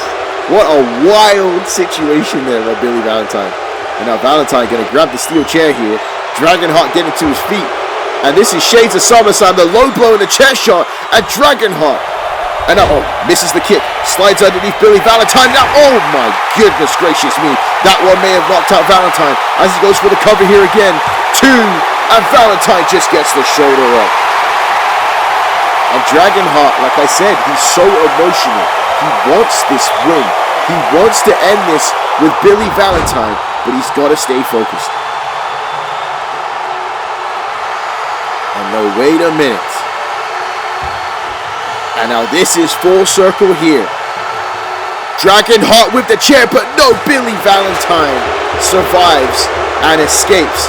And now wait a minute. Oh, this could be bad. Dragonheart, who usually doesn't use weapons, it may have been his worst mistake, as here is the Fisherman Suplex, Billy Valentine's finisher, and Dragonheart gets the shoulder up. What a back and forth contest here. And now Billy Valentine throwing a tantrum. And now what is this? I've said this before. Why do these guys keep attacking the referees? Clearly fines is not enough. And why did you attack the referee? It's no disqualification. And oh, now this is bad here for Dragonheart. As Billy Valentine with the chair. And he cracks it over his skull. And now Valentine wants another shot. And oh my goodness gracious me. Like I said, he could have probably won this matchup, but he knocked the referee down for some reason. And maybe Valentine just wants to punish Dragonheart. Maybe he just wants to make an example of him, but no. Dragonheart able to escape. Billy Valentine landing on the apron. And Valentine now sliding back in the ring here. And now, oh, elbow there by Dragonheart. And now both men colliding with each other. And oh, wait, what a kick there by Dragonheart. Sending Billy Valentine back into the ropes. And now Valentine in trouble. As Dragonheart once again springboards. And now Hurricane Rana there. And now wait a moment. The Dragon now with the chair. And the crowd is waiting for this one. Oh my God. What a chair shot by Dragonheart. And he just split Billy Valentine open. And Dragon with a third chair shot. And you can see a mold of Billy Valentine's head in the chair as the Dragon now looking to end it. Gonna go for the blue arrow for the second time to be the first man to pin Billy Valentine. Oh my goodness, what a wrestling match, folks. What an emotional roller coaster for Dragonheart. Dragonheart, many people believe, should have won the core challenge, but was screwed by Billy Valentine. And now Dragonheart has ended this rivalry with Valentine, being the first person to pin him here on MPWF Annihilation. Look at this, I said that gear change by Billy Valentine. He snapped in this one. Valentine had a little bit less posturing in this matchup. He knew he needed to get the victory here over Dragonheart in this matchup, but that low blow also made Dragonheart snap. Like I said, the fact that you could drop down, reach back, and hit a man in his junk like that, Dragonheart said, ain't no way. But right here, Billy Valentine thought he had it. The Fisherman Suplex, which is giving Billy Valentine wins of the past here. Dragonheart able to kick out. Look at how close this was, though. But again, it's in his name, all heart, as there. And look at that beautiful hook in the head there by Dragonheart to Valentine, to make sure the shoulders were down, to make sure it was clear as day. And the Dragon with the biggest victory of his career right here tonight at Crossroads. The question now is going to be, what is next for Dragonheart and Annihilation with WrestleMania around the corner? You know that's the next step for this kid, to make it to the biggest show of the year. Again, what a fantastic matchup, and what a show. Again, incredible triple threat match to start off the night for the world title. The Elimination Chamber that saw Serenity move on, and now Dragonheart with the victory. And then coming up next, folks, is our YouTube Championship matchup between Tora and the Eclipse. And it's going to be another phenomenal singles matchup here from the Annihilation brand. And again, I thank everybody for tuning into MPWF Crossroads. We are on the road to WrestleMania, the final path here tonight, folks. And there is Rick Jones representing MPWF War, the Rhino, who will be in the Elimination Chamber in our main event later tonight. You know, he is focused, as well as this man, the original Core Challenge winner from way back in the day, Kane Knight. It has been a slow build, but Kane Knight finds himself in the main event with the opportunity of a lifetime to go to WrestleMania.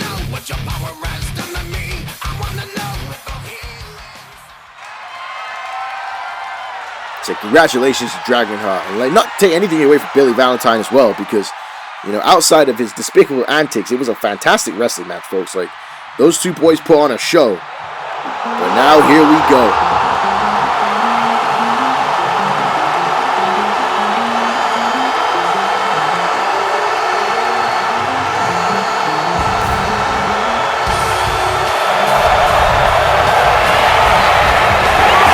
And there he is.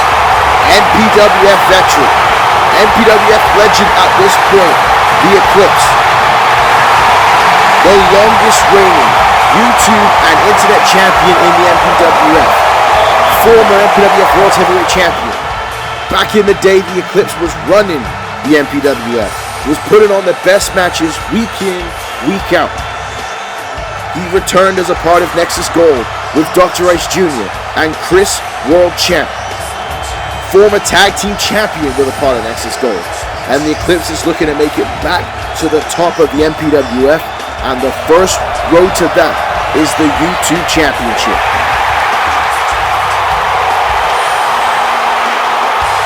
I'll tell you right now, Perth, Australia will lose their minds if the Eclipse leaves tonight with that YouTube gold.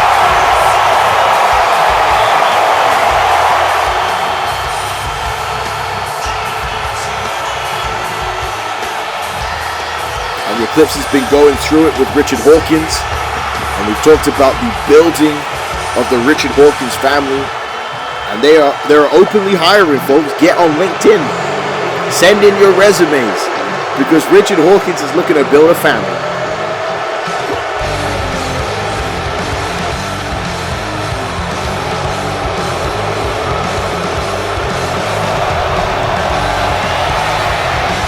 And he perhaps has one of the top prospects in the entire MPWF, not just Annihilation. Tora, the YouTube champion, the man who defeated the Cypher at New Dawn Rising. Japanese-born wrestler, again multi-time champion in Fight Japan Pro Wrestling, winning the Eastern Championship, winning the Openweight Championship, winning the FJCW Heavyweight Title. Tora has been successful everywhere he's been, including the MPWF. He made his debut at WrestleMania 11, and at WrestleMania 12, he could be walking in as the YouTube champion. Meaning it's only a matter of time before Tora is in the conversation for the MPWF World Heavyweight Championship. And with that man right there, with the legit one in his corner, it's going to be hard to argue the probability that Tora becomes the man here on the Annihilation brand. And this is going to be a hell of a test against the legend, the Eclipse. And look at the confirmation there of Richard Hawkins. I have never seen it. So Hawkins had Chris Champ on his side at one point. He had CJ Parker on his side. CJ Parker even became the world champion. But the confidence that the legit one has in Tora is special. He believes that Tora is the man. It's hard to argue it, folks. It is hard to argue it.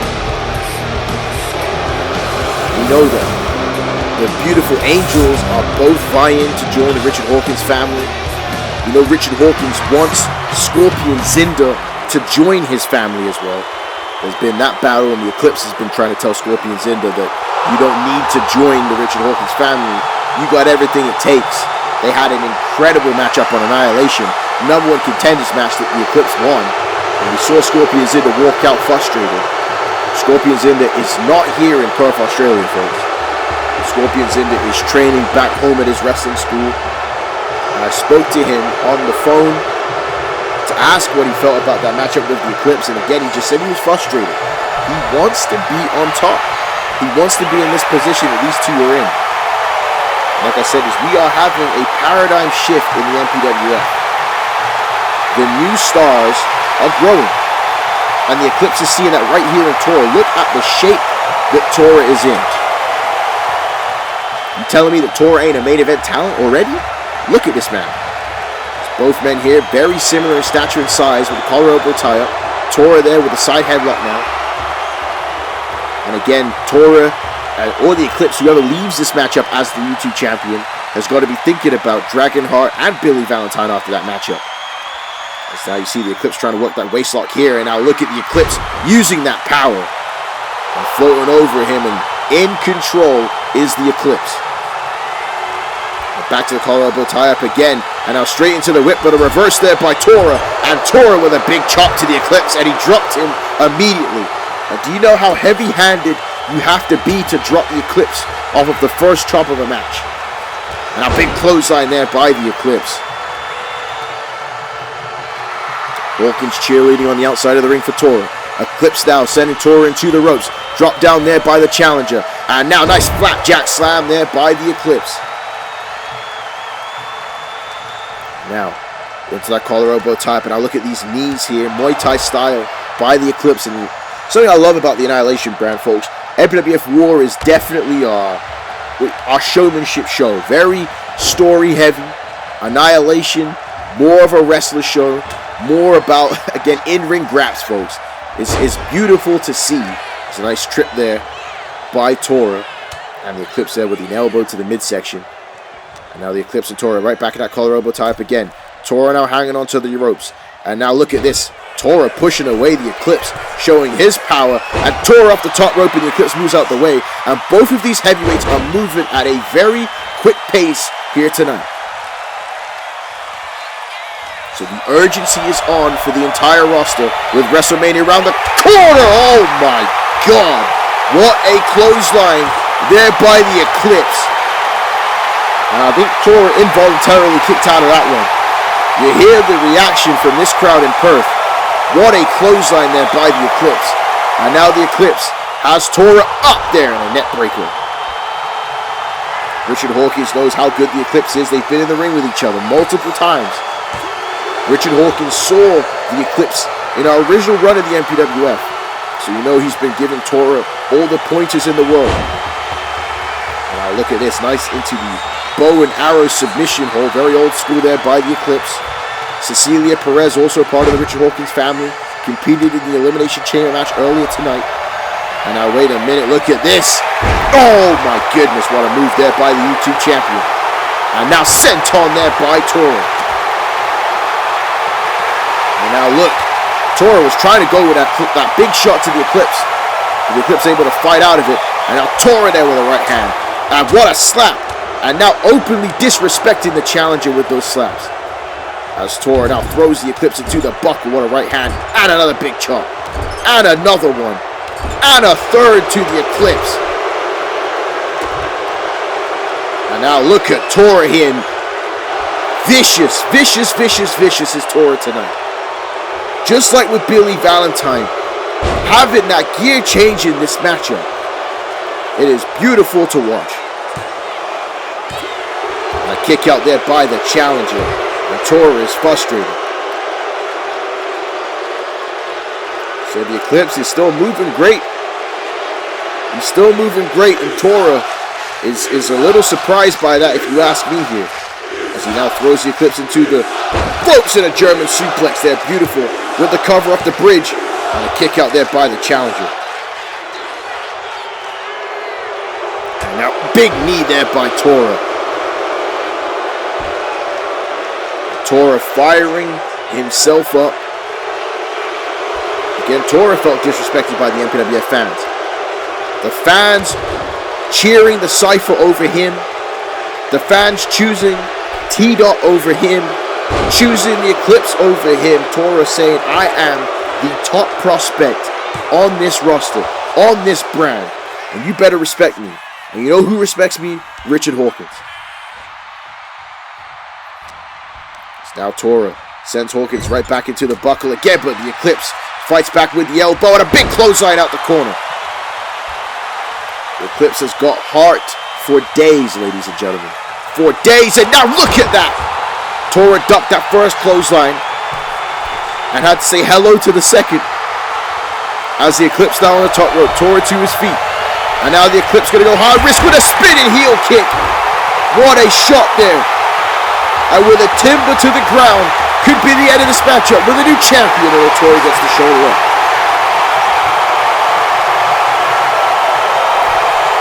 And the Eclipse is looking to make a comeback, a resurgence. Right now, as I'm doing commentary, I'm watching the Xbox State of Play. Right? And Xbox making a comeback here in 2027, ladies and gentlemen. The Eclipse looking to do the same.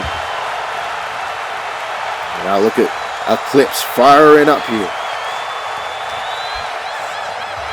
And now, gut wrench hold there. And now, oh, the Dominator to the YouTube champion as he hooks a leg here with the cover. 2. And oh my goodness. Now again, as we were talking about this matchup, and I mentioned the Xbox State of Play, same thing. Oh, look, wait a minute. Before I continue that, Richard Hawkins was saying something to the Eclipse. And the Eclipse say, But the Eclipse not paying attention to Tora. I don't know what Richard Hawkins did there, if he grabbed his foot or what he said, but it may have been the biggest mistake for the Eclipse in this matchup. As now Tora to take advantage. And now with a jackknife powerbomb, and Tora looking now to retain the YouTube Championship. Off the distraction for Richard Hawkins, and no, the Eclipse gets the shoulder up.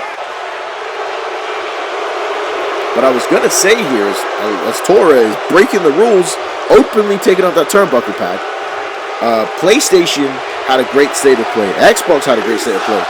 If everything wasn't expensive as all hell, I would say the future of video games is great, as that was a blatant chair shot by the YouTube champion. Undoing the turnbuckle and a blatant chair shot there. And now Richard Hawkins, even though he had to dodge that steel chair, is a happy man with the way Tora took advantage of that situation. And now there's the senton off the top rope. And Tora now to retain the YouTube title. And no, the Eclipse survives again. No, don't hit the referee. Come on. Tora, leave the referee, please. Please. But we might actually have to start firing people at this point. Because you cannot just walk up and hit the official. And oh, wait a minute. Richard Hawkins not getting to the damn apron. Richard Hawkins now thinking that this matchup is going on too long.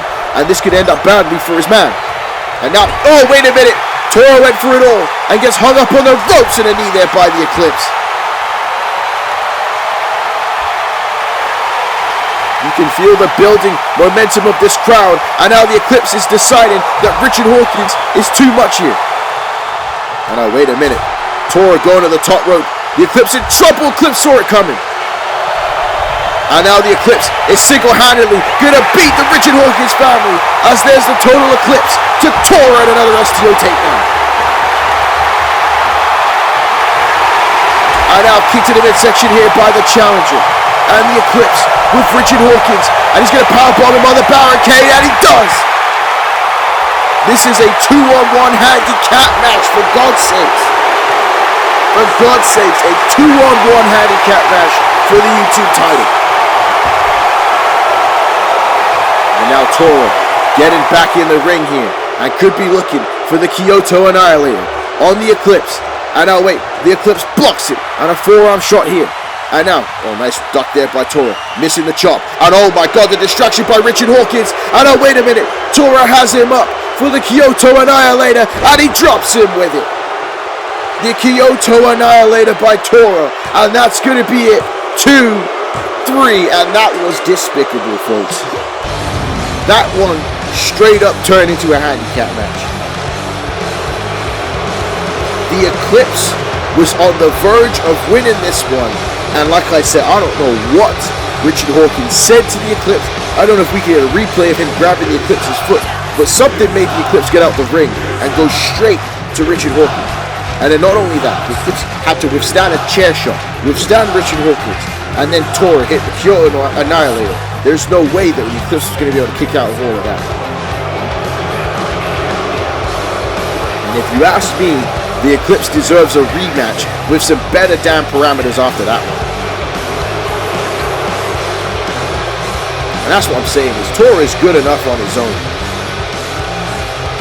But again, going down this route with Richard Hawkins, look at this, the Eclipse is taking out both men here. He gets the total Eclipse on the floor there to Tora. Tora's done at this point. And look at that. That distraction there by Richard Hawkins, and there is the Kyoto Annihilator. Bam!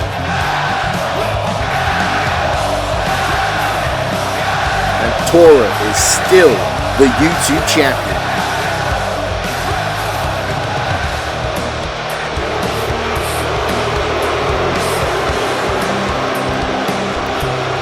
And again, this is what you have to think about as well if you're on the Annihilation roster. To take this title from Tora, who is the top prospect on this brand, you're not just beating him, you're beating Richard Hawkins. And Cecilia Perez, because she was in the Elimination Chamber, didn't come out tonight. The numbers game is really starting to favor the Richard Hawkins family here on Annihilation.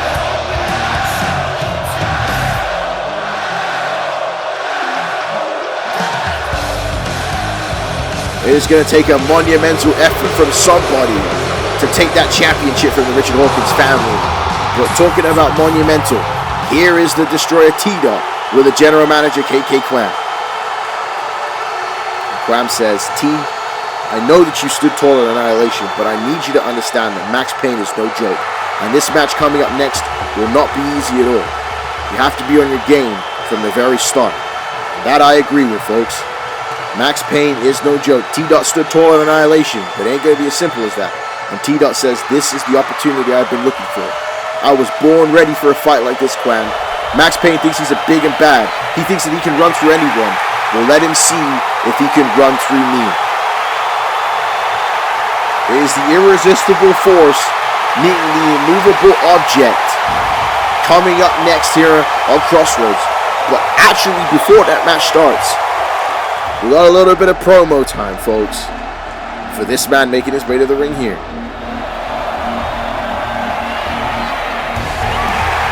Here is the first ever light heavyweight champion in the history of the Major Pain Wrestling Federation. The Scouse Supernova, Charlie Jean. Charlie Jean, jet lag, flew in from Saskatoon, Canada. You know, that was a crazy flight from Saskatoon all the way to Perth, Australia.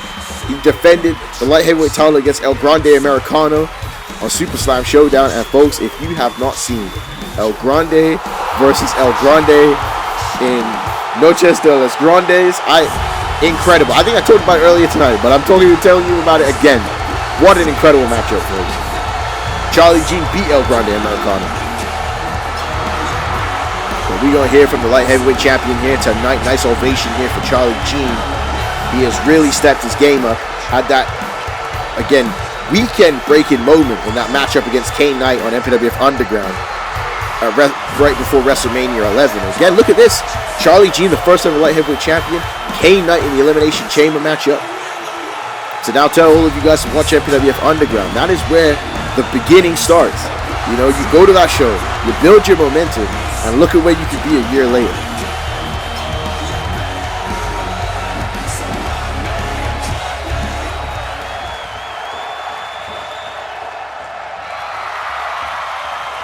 Charlie Jean says, Perth, Australia, the Scouse Supernova is in your city.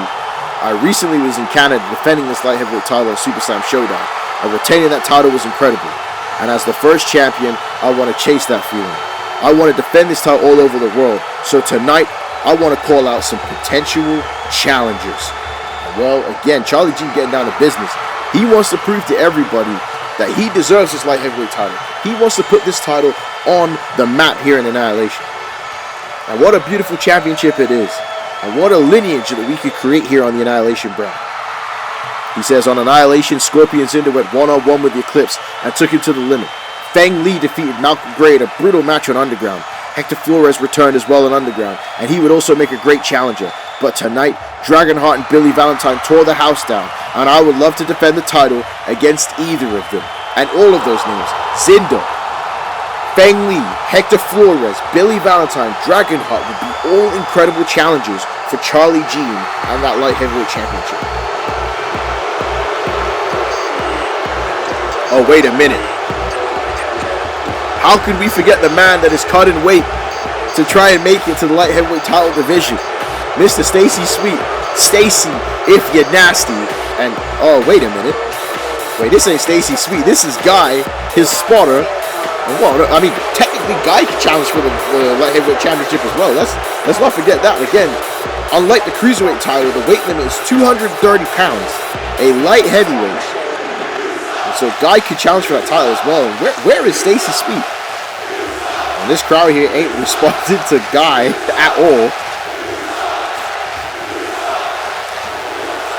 I mean, as lucky he is with Stacy Sweet, they'll get to come out to satisfaction by Benny Benassi. Phenomenal theme song. Just is the fact of the matter is just they're two idiots who are making their way to the ring to the song. But we know that Stacy Sweet has been trying to cut weight to make it to the light heavyweight division.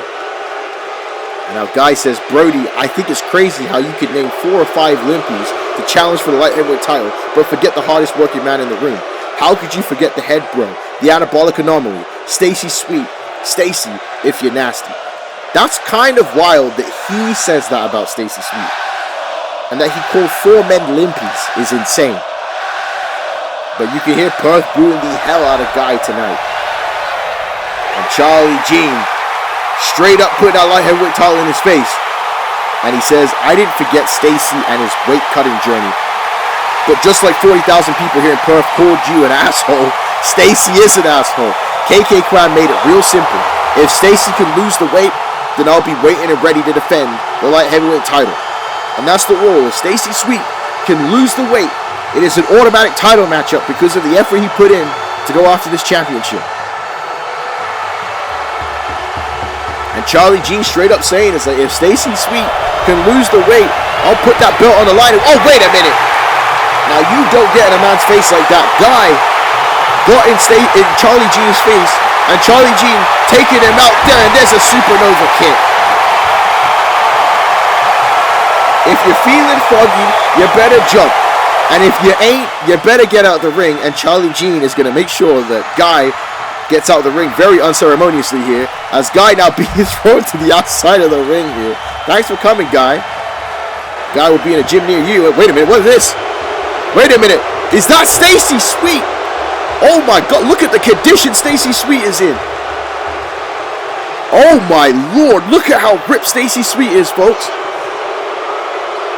And now wait, Stacy Sweet there with the anabolic autonomy. Oh my word. Look at the condition of Stacy Sweet. And he says, Mr. Charlie Boy, none of those other names matter because Stacy Sweet has made weight. Now I am the biggest 227-pound man you've ever seen. And I'm coming for the light heavyweight title. Well, oh my goodness, folks. Charlie G came out here tonight looking for challenges for the light heavyweight title. But look at Stacy Sweet. I mean, he looks a little emaciated, to be honest, but he has made weight. And the referee tried to take light heavyweight title for Stacy Sweet. He said, Stacy Sweet has called his shot. He is now ready to go for the light heavyweight championship. My Lord, can the anabolic Brody do it? Can he become the light heavyweight champion? He is in incredible shape, folks.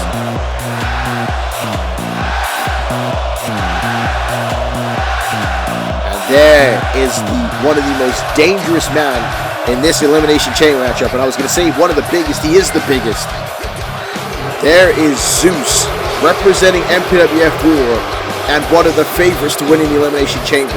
No one can keep him down on MPWF Annihilation. And if Zeus goes on to WrestleMania, it might be curtains for Marcus Eagle and an MPWF World Heavyweight Championship.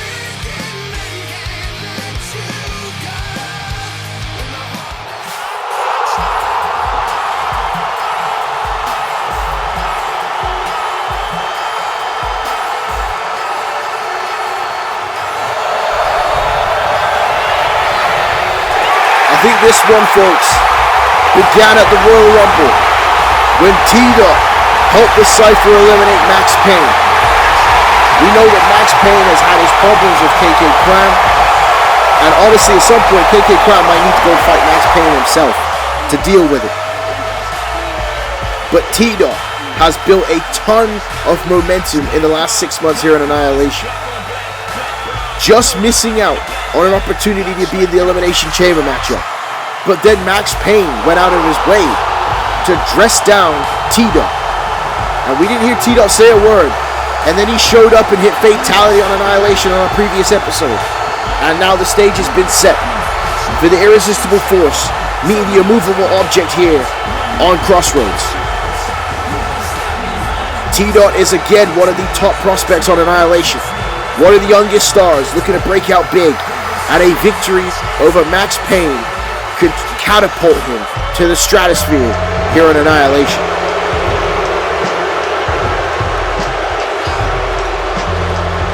Now again, I'm going to say this because I'm on commentary, folks, and again there is a disclaimer at the beginning of the show about language, and at this point in the show we are late night here, but Max Payne has been a little bit of a whiny bitch recently here on Annihilation. I had to say it, okay, I had to say it. He has blamed everyone but himself for where he is on this brand. And Max Payne should be on the top. Look at this man. What a freak this dude is. Look at him. But Max Payne has been going through it since he lost at WrestleMania 11. This journey from WrestleMania 11 to WrestleMania 12 has been bad for Max Payne. He lost the MPWF World Heavyweight Title to Ricky Cash. And he blames KK Clown. He believes that KK Clown has made everything difficult for him. He got injured facing Ricky Cash in that steel cage match and was unable to fight for Mason Gray at Survivor Series.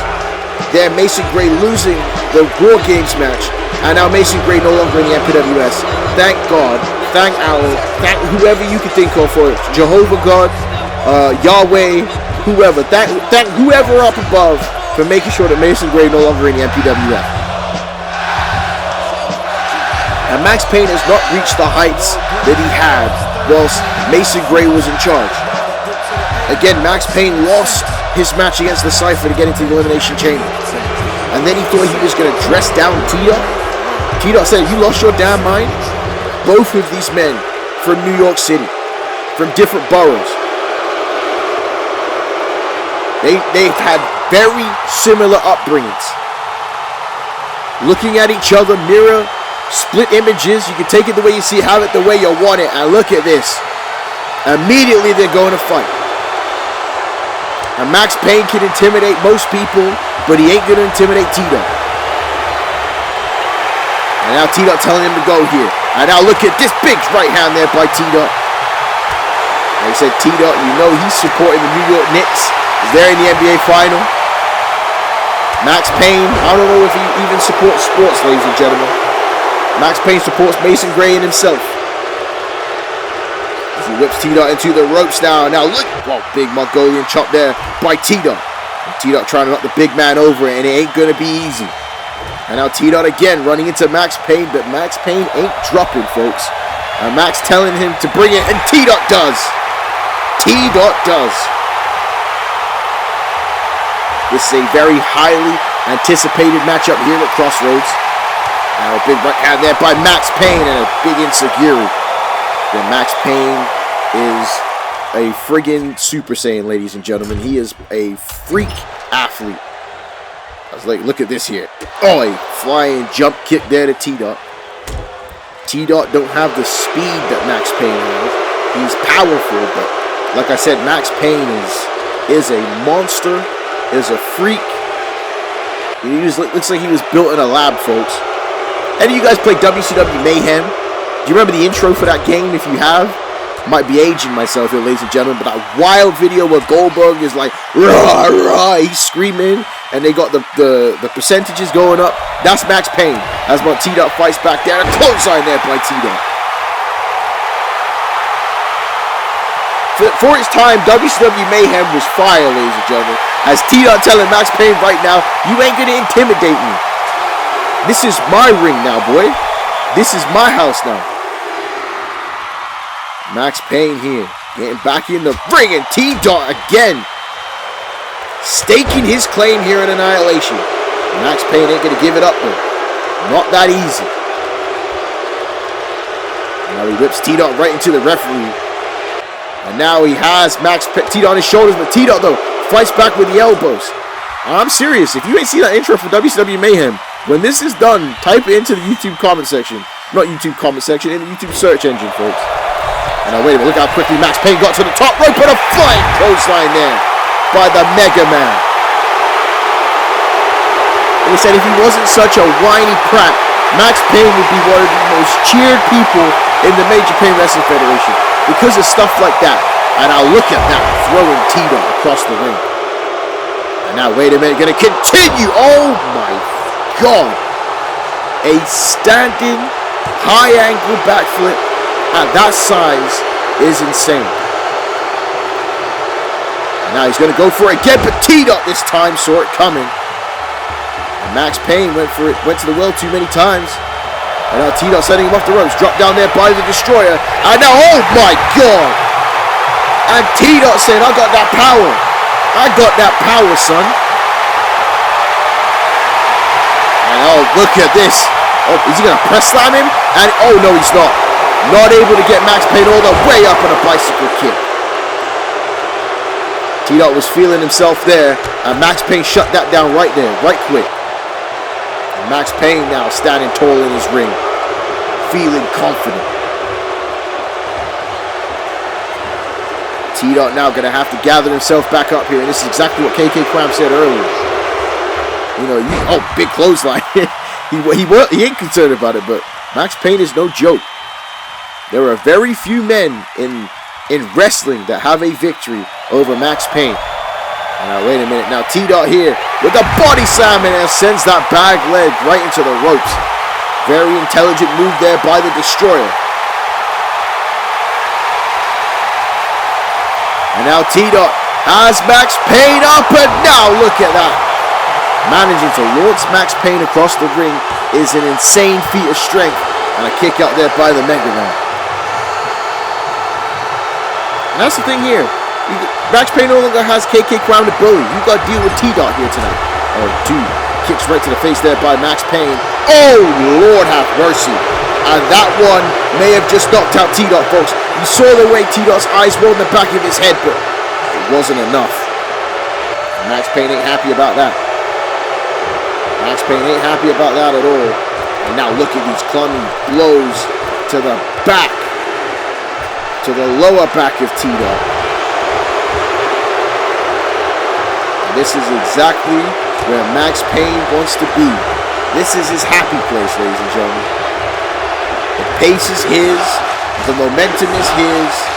And he's going to make an example out of T-Dot. Max Payne ain't going to make this quick. He's going to take this slow.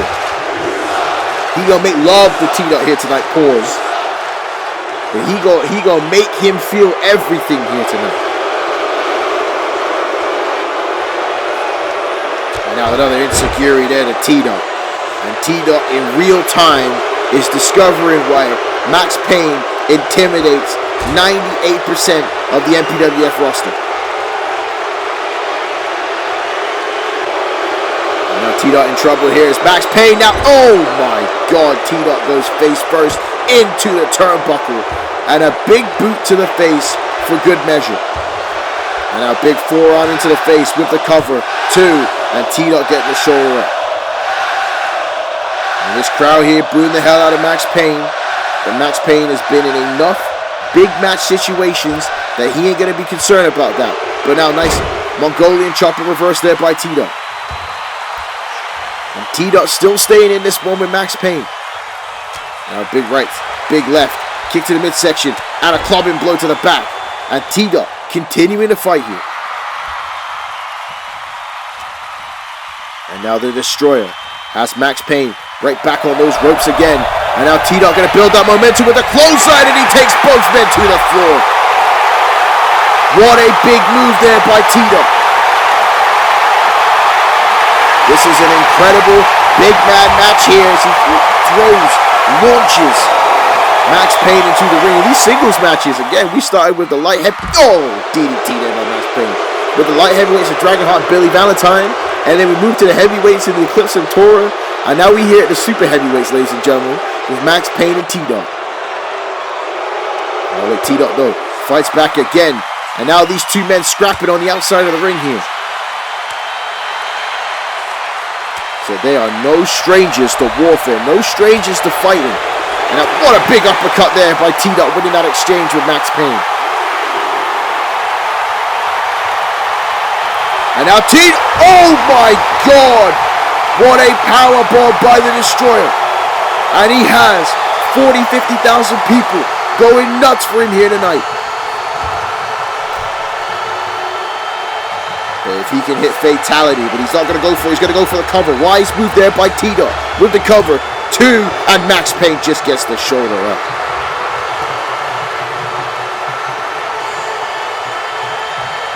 If T-Dot can hit fatality, this will be it. As he now with the splash into the corner and the body slam here on Max Payne and drives into the mat. And now wait a minute, T-Dot now gonna go to the top rope. This is dangerous, and a big splash there by T-Dot.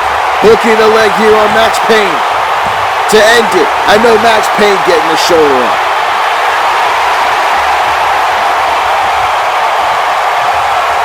But T-Dot continuing that momentum. He has all of Perth, Australia on his side. Reversed there by Max Payne, and there is the black hole slam out of nowhere. And the victory could be going to the Mega Man. And no, T-Dot gets the shoulder up. And Max Payne is pissed. He is pissed. Max Payne feels the whole world is imploding right over him right now. Oh, a big boot to the face there.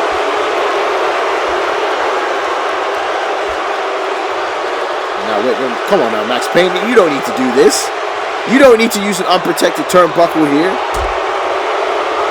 A man of your size and stature, ain't no way. Oh no, wait a minute.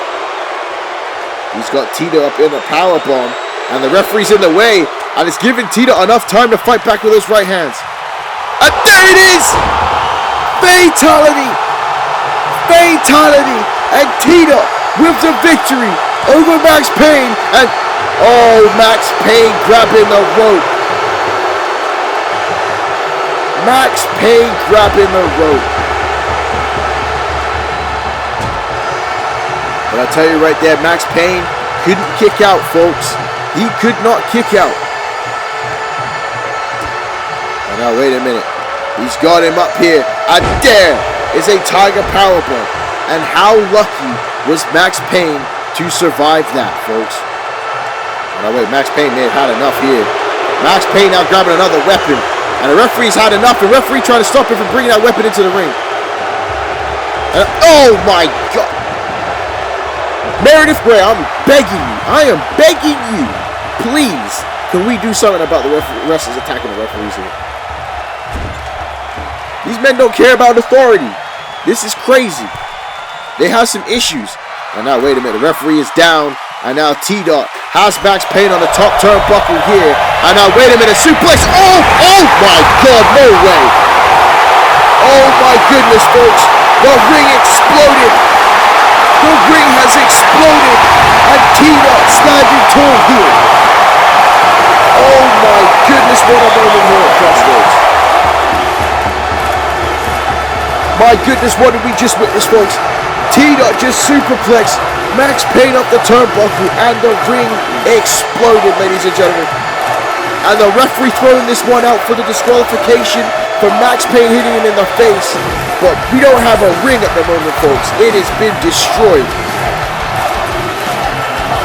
Oh my goodness. Oh my lord, folks.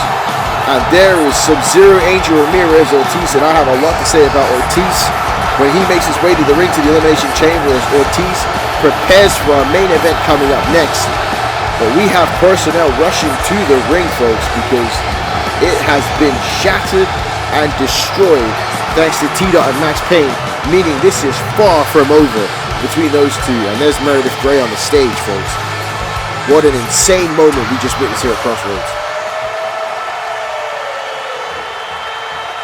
And Meredith says, "My name is Meredith Grey and I am the COO of the MPWF." And well, what we just saw there between Max Payne and T-Dot is exactly what the MPWF is all about. While we wait for the ring to get fixed ahead of our Elimination Chamber main event, I have a couple of announcements that I would like to make impacting upcoming events here in the Major Pain Wrestling Federation. Oh my God, folks. The ring got absolutely destroyed there, folks. But we're going to hear what Meredith Grey has to say. What is her upcoming announcements?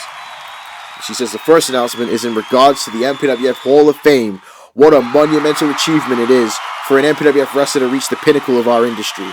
And at WrestleMania, we will have not one, but 2 inductees. Women's wrestling would not exist here in the MPWF without these 2 women. WrestleMania will showcase the evolution that they've begun. Congratulations to Sasha Fierce and Yoshiharu Atari, and it is well deserved. Listen to this crowd, folks. Legends of the game. They were breaking barriers here in this company years before it was cool. Years before it was cool, folks. I have nothing but respect for Sasha Fierce and Yoshiharu Atari.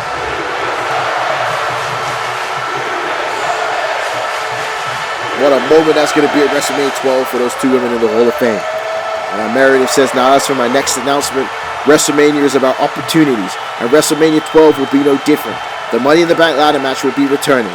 6 men, 3 from War, and 3 from Annihilation will compete for the chance of a lifetime. Qualifying matches will take place on our next series of episodes, and I promise you that at some point in the next year, we will have the women's Money in the Bank ladder match. Thank you. So there you have it, folks. Sasha Fierce and Yoshiharu Atari in the Elimination Chamber. And not only that, they're not in the Elimination Chamber, they're in the Hall of Fame, folks. And not only that, the Money in the Bank ladder match will return. 6 participants, 3 from War, 3 from Annihilation. The ring is fixed and ready to go, and it's time for our main event.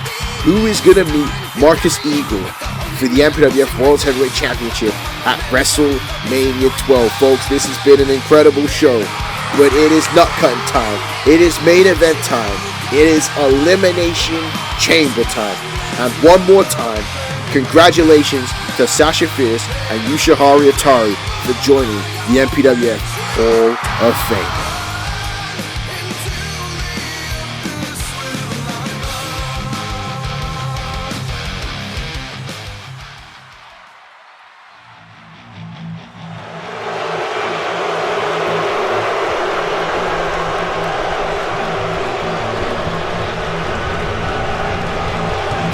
And here is the first participant, the brand new MPWF Zero Limits champion.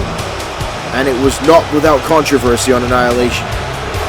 To finally settle their differences, KK Kwam put Klaus and Angel Ortiz in a battle. Submission rules.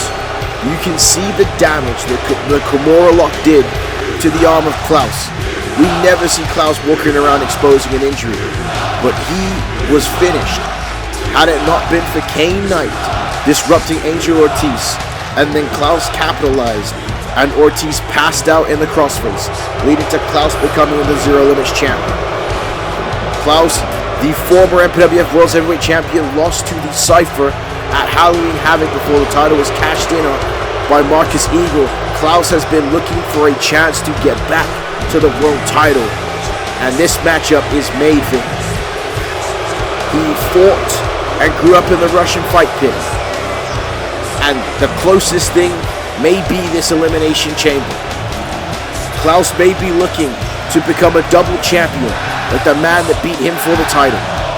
This is not Klaus's first time in the Elimination Chamber. The last time we had an Elimination Chamber match, Klaus was in it, along with the Cypher as well. It is a first for this man. I should have mentioned before that Klaus representing the Annihilation brand, Zeus representing the War brand here in the Elimination Chamber matchup. And honestly, with the random picks, it is scary the fact that Klaus and Zeus are already heading out here to this Elimination Chamber. That these two men are going to be locked inside a damn pod, giving them an even further greater advantage in this matchup. But I mentioned Zeus took out Klaus, he took out Rhino Rick Jones, he took out the Cypher and Annihilation. The odds-on favorite to winning this matchup is that man right there. Zeus says he has been waiting a long time for his moment, for his World Championship, and he wants to take it at WrestleMania 12.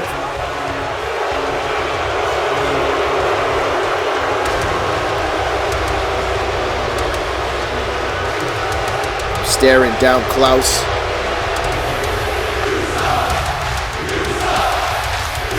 Look at the size of Zeus. He just fits in the chamber pod, for goodness sakes.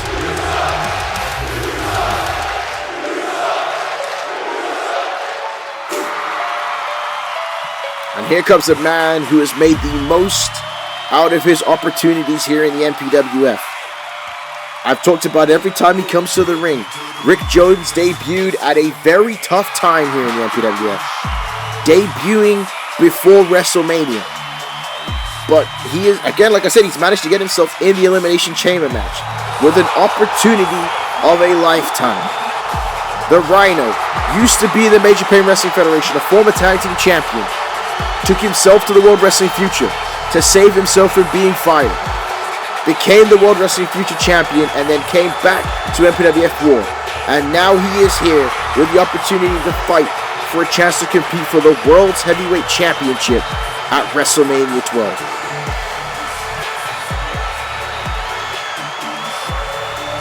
It is a big chance for this man right here. And you can see he's feeling it. Nerves the size of eagles in the stomach of Rick Jones.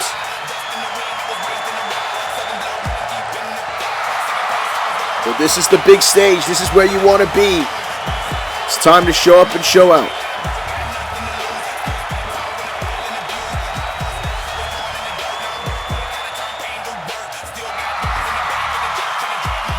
And Zeus and Rick Jones have had their issues in recent episodes.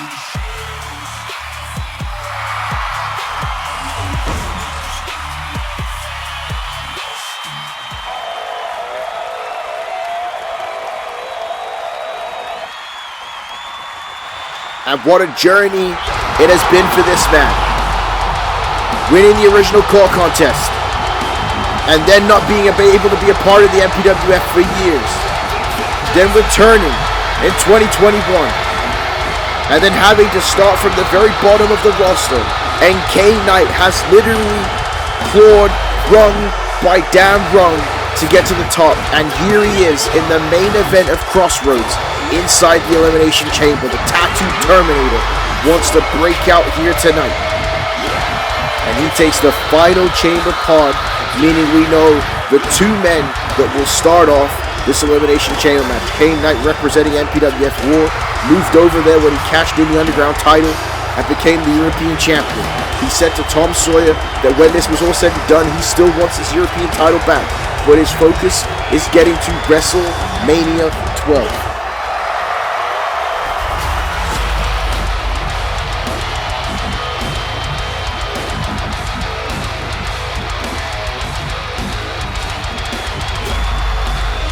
K-Knight is a very powerful man and may be at home as well here in the Elimination Chamber.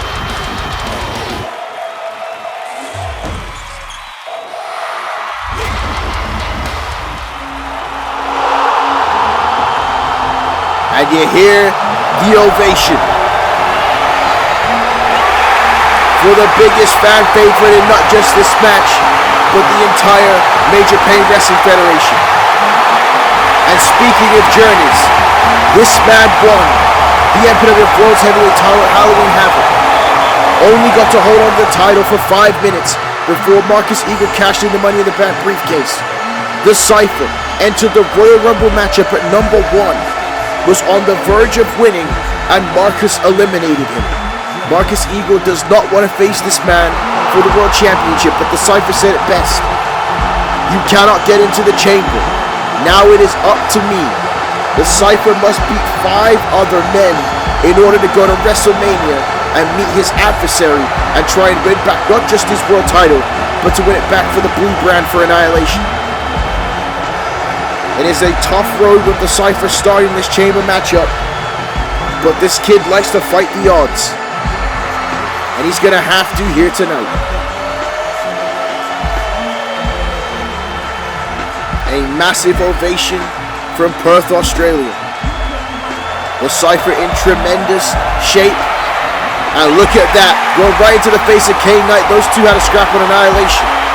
The Cypher afraid of no one, folks. And the final man. And right now, I think is the most dangerous man. Look at that, he wasted no time. He walked straight to the ring. Ortiz is freaking pissed. Ortiz has been trying to get back to the top, and thing after thing has kept him down. And Ortiz was running without Zero Limit's title and had to lose to Klaus again, but like I said, Ortiz had that match won. If it wasn't for Kane Knight, Ortiz would still be the Zero Limit's champion. And Ortiz wants one thing and one thing only. He was supposed to be in the last Elimination Chamber matchup, but was injured and had his neck broken at the hands of Klaus.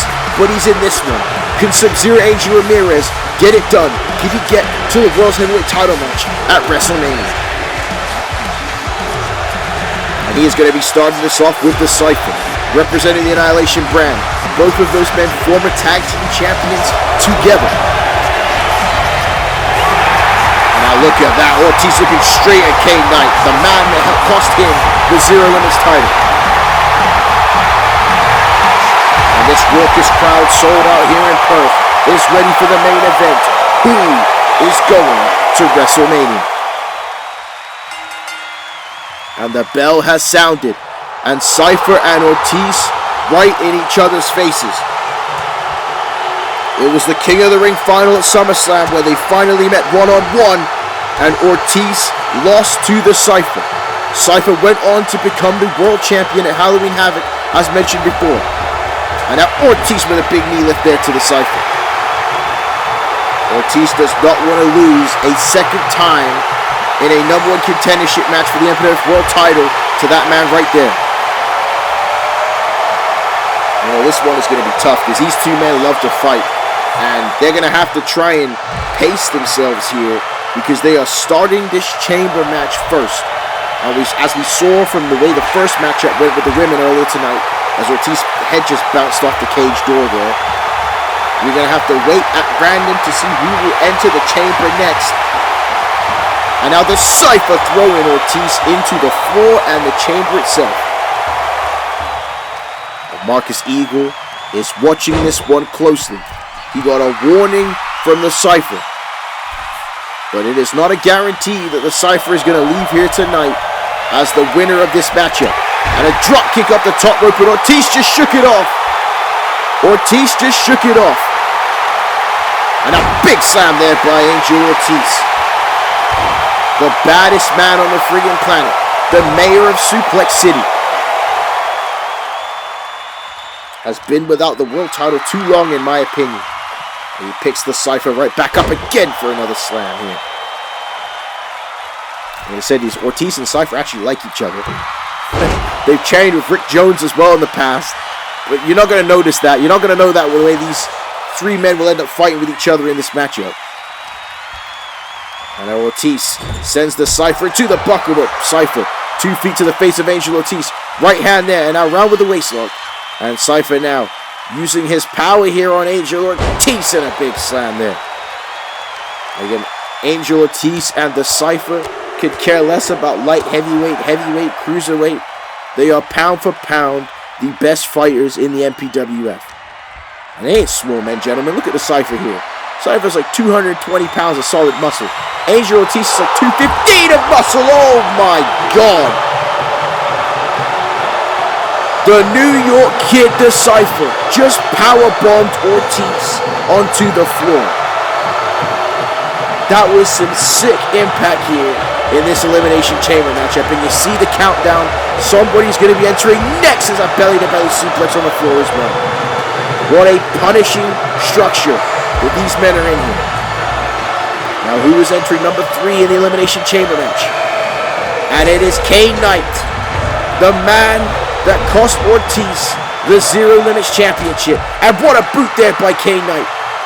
Going straight after Sub-Zero Angel Ramirez. And now, sends him straight there into the chamber pod.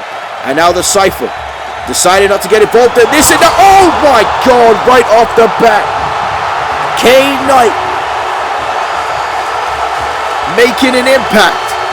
And it's going to further piss off Angel Ortiz as he just speared that man through the chamber pod he was in. Terminator is right. Oh my word. Kane Knight just came out here like T-1000 in this matchup. And now the Cypher going after Kane Knight. And again, the Cypher wise, allowing Ortiz to take that damage there. Because again, that is going to adversely affect Ortiz. I think he's bleeding in his back from being speared through that plexiglass. The plexiglass returns here, folks. And now both these men beating down on Kane Knight. And this is a rough situation for Kane Knight to be in here. And now Cypher offering up Kane Knight for Ortiz. And Ortiz, he don't even want a double team now. He wants to punish Kane Knight for what he just did and what happened on Annihilation. And Cypher there with a back Saito suplex on Angel Ortiz. And now net breaker there by Kane Knight. So lucky for us right now, these guys are color coordinated. So the two Annihilation wrestlers wearing blue trunks, Kane Knight wearing red trunks.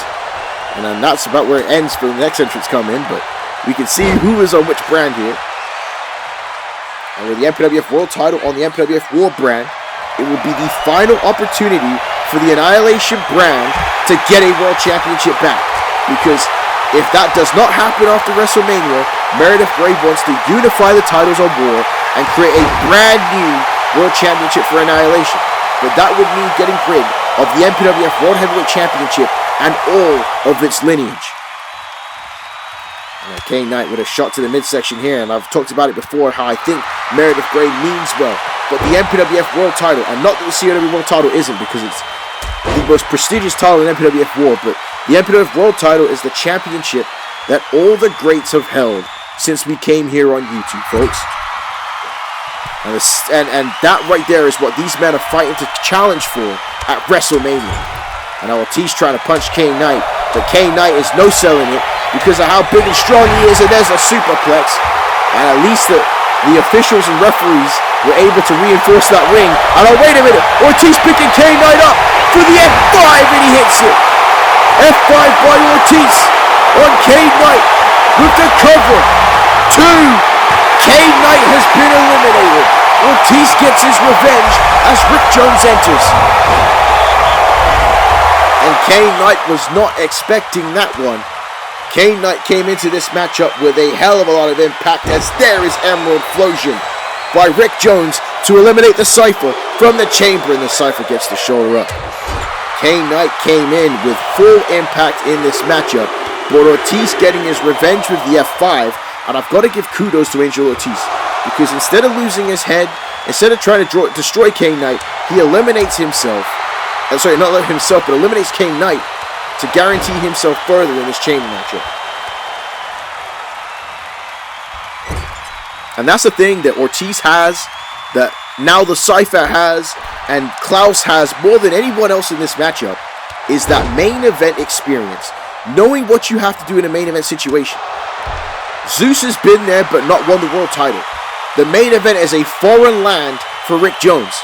So again, this is he is going to be nervous as hell in this main event match. But again, pressure creates diamonds. And Rhino Rick Jones could be a diamond in the rough. Oh my God. What a suplex. And like I said, Ortiz and Rick Jones are friends. And he just tried to break that man's neck. That was more gruesome than a Y strap in a chiropractic video on Instagram, ladies and gentlemen, as Rick Jones fires back with those knee strikes. He said the chamber match is a brutal structure, ladies and gentlemen. And we've already seen the plexiglass destroyed, these men being sent into the chamber, sent on the floor, and now Rick Jones here. Oh, he's going to go for the F5 here on Ortiz. And no, oh, nice. Dropping him down there with a beautiful maneuver. It sounded like old school Vince McMahon commentary, not giving the name of that move, folks, but at this moment in time, it was a modified version of a Death Valley driver, but that right there was a spine buster as the Cypher hooks the leg here. And oh, I don't know if Rick Jones grabbed the rope or if Ortiz went after the Cypher, but he did another suplex. And now Ortiz has Rick Jones and throws him to the floor, right on his tailbone. And I went for the uppercut. Cypher moves out the way, and a headbutt there by the Cypher. The Cypher and Rick Jones had a hell of a battle on Annihilation, but the Cypher won with the STF, and there's the double foot stomp, and you saw the nip up there by Rick Jones. And now the Rhino back in this. What a knee strike. May have knocked out the Cypher. And now the time is counting down. Who is entering next? Klaus or Zeus?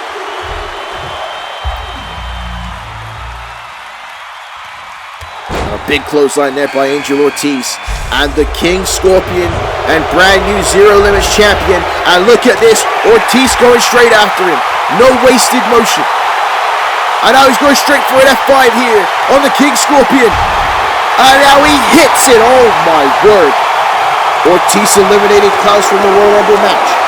Klaus won the Zero Limits title from Ortiz.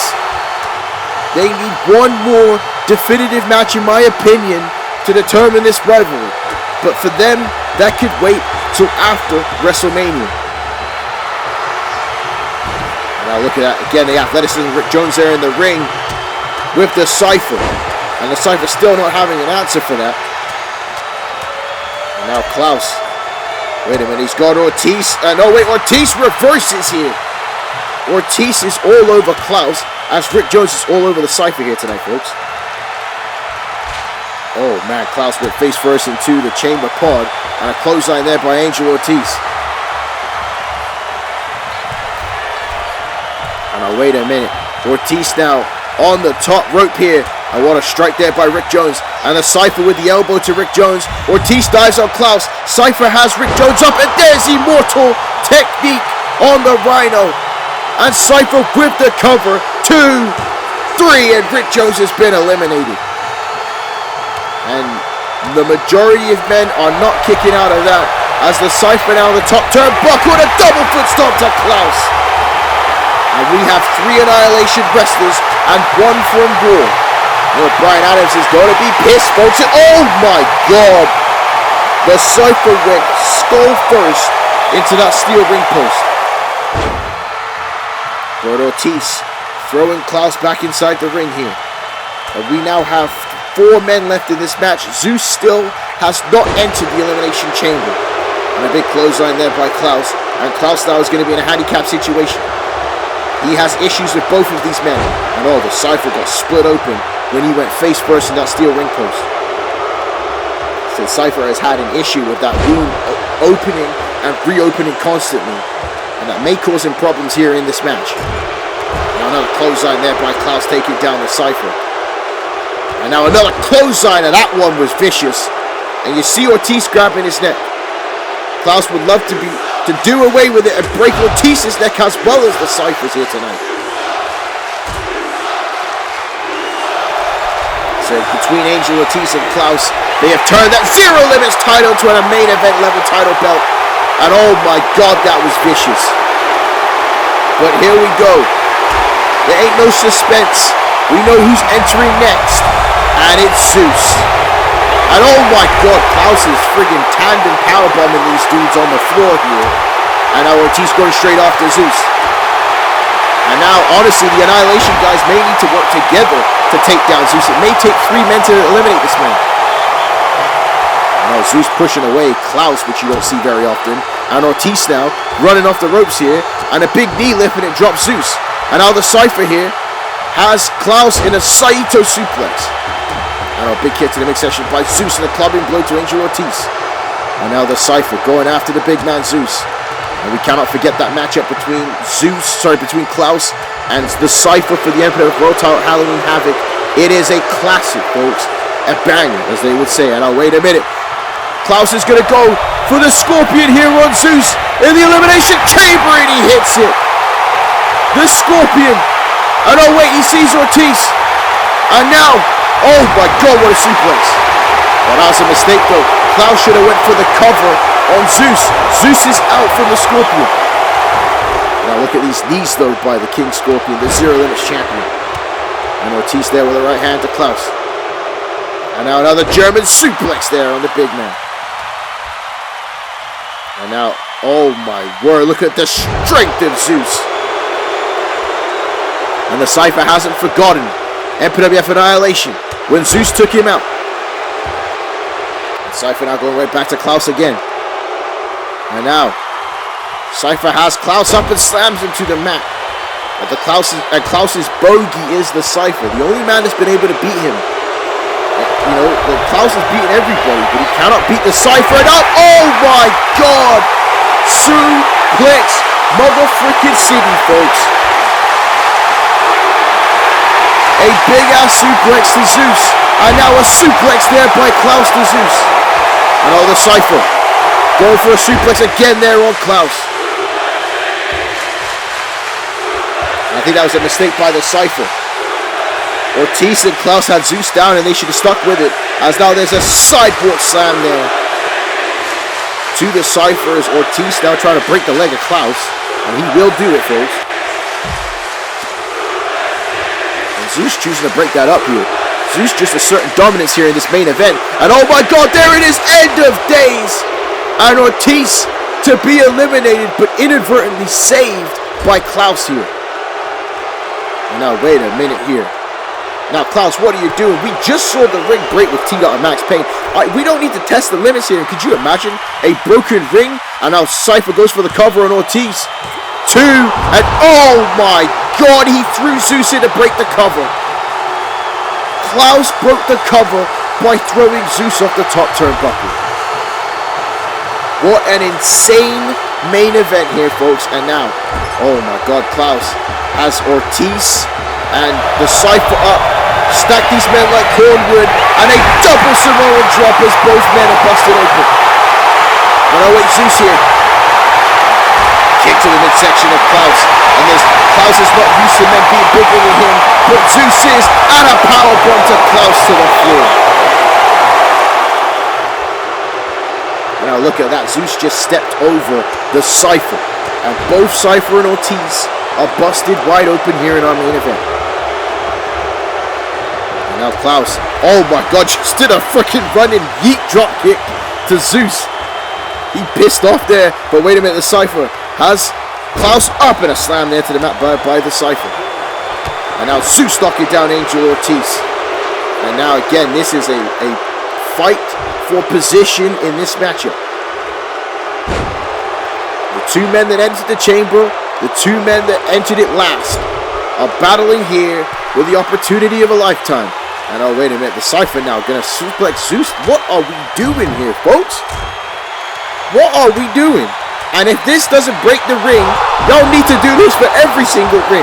And it didn't break the ring, it was nothing but some serious ass impact. Now Klaus has the Cypher, and oh my God, suplexes him on Angel Ortiz. Now collar over tied by Klaus, and Klaus now has Zeus. And now he Samoan drops Zeus to the floor. A drop kick there by Angel Ortiz. And Zeus is in control. Right hand there by Ortiz. And Ortiz now has Klaus on his shoulders for the F5. Bam! What an F5! What an F5 by Angel Ortiz. And Cypher with the double foot stomp out of nowhere.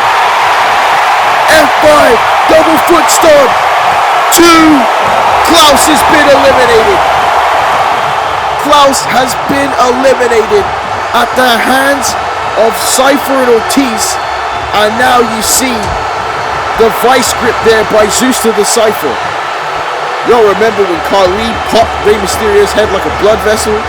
He was trying to do that to the Cypher just now, but Klaus has been eliminated thanks to the double team of the Cypher and Ortiz. And now wait, the Cypher on the top turnbuckle. And the Cypher with the 450 splash to Zeus on the floor. And Cypher now with the elimination here. 1, 2, and Zeus gets the shoulder up. Oh my word. And now look at this. Ortiz and Cypher working together here to eliminate the big man. And I tell you what, these two still look like they'd be a phenomenal tag team. They're wearing the same colors here tonight. They're celebrating here tonight.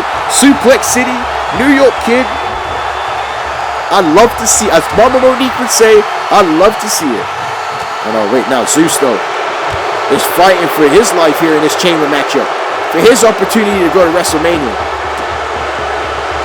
And he having to fight two of the toughest men at once here in the MPWF. Oh my God, that's a vicious landing there for the Cypher in the cage. And we are now down to 3 men left in the Elimination Chamber. And now, oh my God, he grabbed him by the back of his neck here. And oh my God, a choke slam to the floor. Reverse choke slam, and Zeus is in control. And oh my God, Ortiz, what are you doing? Ortiz, you madman! Ortiz just dove off the chamber pod and took out both the Cypher and Zeus at once. He is a flippin' freak, ladies and gentlemen. It's Sub-Zero Angel Ramirez Ortiz. All 3 men busted open. You are seeing the effects of the Elimination Chamber. And now Cypher being thrown face first into the chamber.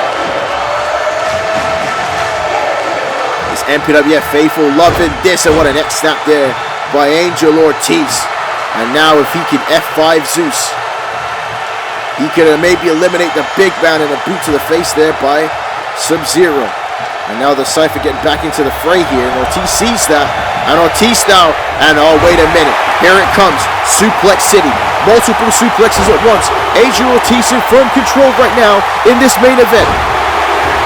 Ortiz wants it bad. He wants it bad, and now Zeus around with a waist up to Ortiz, and now look at this. Big slam there. Crowd booing as soon as Zeus got back on offense in this match. And now he sends Ortiz to the buckle. And now sends the Cypher in there as well. And oh my God, we saw Benson Clement do this earlier tonight. It's going to be another double set of choke slams to Ortiz and the Cypher. Just like on Annihilation. Just like on Annihilation. Now Zeus, I think that was a mistake. He should have eliminated Angel Ortiz or Cypher with the pinfall. And oh my God. No, wait a minute though. Ortiz from behind with a front face bulldog. And Ortiz bleeding but ready to go. And oh wait a minute. Small package by the big man Zeus with the cover. 2. No! Ortiz has been eliminated by a move you wouldn't expect from Zeus, and Ortiz is furious.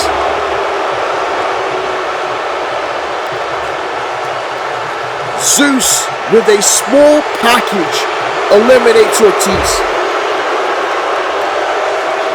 And you gotta think about the leverage of that big 7-footer in Zeus. And Ortiz could not escape that, but we are now down to our final 2. Only one of these men will go to WrestleMania 12.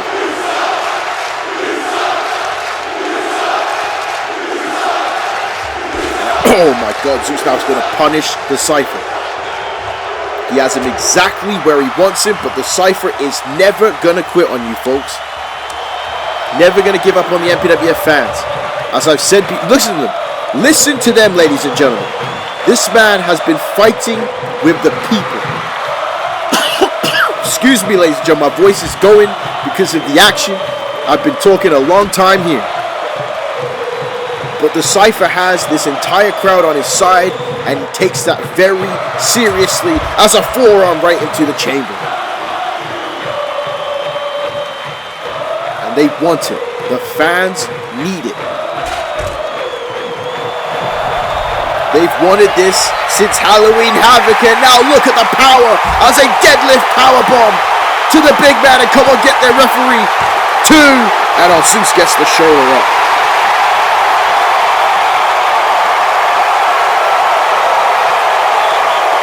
The MPWF fans were irate when Marcus Eagle eliminated the Cypher from the Royal Rumble match. And the Cypher has the biggest of odds against the big man Zeus. Oh no! He went for the splash. And Zeus saw it coming in. Oh Jesus H Christ, folks. HE double hockey sticks, as we used to say back in the day for kids, folks. And now Zeus. Drop toe hold. Cypher with a nice drop toe hold there. And oh, wait a minute now. Cypher climbing up that chamber. We saw him do this in the chamber at New Year's Revolution. And Cypher now thinking better of it. And oh, there's a headbutt. I know he wants to make sure that Zeus is down. Cypher ain't afraid to take risks. We've seen that before. And now Zeus getting to his feet. And Cypher. Oh no. Oh no. Cypher went for that crossbody. And Zeus Samoa Joe'd him. And now, oh God, Zeus tried to spear the Cypher through the chamber pod, and Cypher doing the best thing, moving out the way there, because that would have been the end of the match. Oh God. And he sends Zeus now into the chamber. Blood pouring out the skull of the Cypher, and Zeus now bouncing face first off the chamber pod. And now the big Cypher throwing the big man back inside the ring here. The crowd is anticipating because they want the Cypher to get it. As he goes for the Superman punch and he hits it. And can the Cypher get the cover here off the Superman punch? 2, and Zeus gets the shoulder up again. And oh no. Small package on the Cypher with the cover. 2. As Cypher just gets the shoulder up and put his arm to make sure the referee saw it. Zeus almost pulled that trick out twice there, folks. And oh Lord, got it by the throat, but Cypher fights back with the elbow. And Cypher now with the uppercut and the chops. And Cypher, a Golden Gloves boxing champion, using those right hands and drops the big man. And Zeus in the buckle. And oh, wait a minute now. Like I said, Cypher, you don't need to do this. Why are we testing the integrity of the bringing a back suplex? And Cypher put everything into that one, as you can see that. He wants immortal technique. He wants immortal technique on Zeus, and he's going for it. Immortal technique, and he hits it. That's it. That's it. Cypher to go to WrestleMania 2. Oh, Zeus gets the shoulder up again. Oh my goodness, folks. What is it going to take to stop Zeus? And the way Zeus is right now, it may be unstoppable at the end of days, and that is it. That is it. Zeus to go to WrestleMania, no. Big poppin'. Oh, for God's sakes. Goodness gracious. Another official down. Another official down. Why? You're in a chamber. It don't make no sense, bro. The Cypher fights back and Zeus is bleeding real heavy right now. And now Zeus off the ropes. Cypher, oh my God, how in the hell he pulled that off? How in the hell did he pull that off?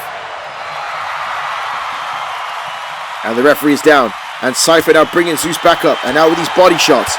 And look at that one. That one dropped Zeus. The kidney is weak of the big man. And oh God, Zeus protecting himself there with a headbutt. And now Zeus is all fired up.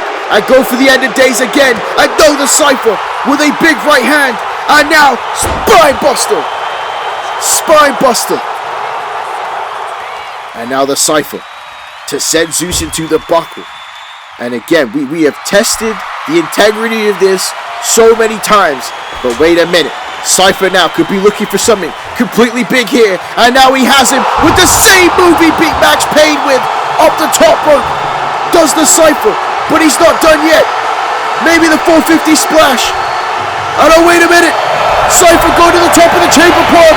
And Cypher with the frog splash off the top of the chamber on Zeus. And Cypher hooking the leg here with the cover. 3, and the Cypher is going to WrestleMania. What a match, folks. What an Elimination Chamber. Oh my word, listen to this place. The Cypher dug down deep, and like I said, you saw by that punch with the way that Zeus reacted, his kidney was injured. And with your kidney injured, you cannot breathe, you might have to throw up. It is a bad situation. And the Cypher took advantage of that. He then did that insane moonsault fall-away slam off the top turnbuckle to land directly on the kidney. And then not just a frog splash from the top rope, he climbed to the top of the chamber pod and dove right on Zeus. Look at this. This was the immortal technique where Cypher thought he was going to get it, but Zeus still managing to kick out here tonight. And there, reversal of the end of days. And now look at this spine buster here by the Cypher. Right there on the kidney again. You saw Zeus hold his midsection. And then here, we're going to need a name for this, folks. We're going to need a name for this moonsault fall-away slam up the top turnbuckle. And Zeus holding his midsection. And then the dive off the chamber pod. And the New York Kid has done it. The Cypher is going to WrestleMania 12 to meet Marcus Eagle for the MPWF World Heavyweight Championship. What a moment for this kid. It is all business now, and look at that on the top of the stage. Marcus Eagle looking on. It is set 5 years from before, when these two men met each other in the main event of the World Wrestling Future Show at WrestleMania 9. And now at WrestleMania 12, they will go one-on-one for the richest prize of the MPWF World Heavyweight Championship. It is the ultimate battle of the future. Who is going to take the MPWF into the next decade? Ladies and gentlemen, my name is Dwayne James Johnny Feelgood, and this was Crossroads. Thank you for tuning in. I'm signing out, and we will see you soon.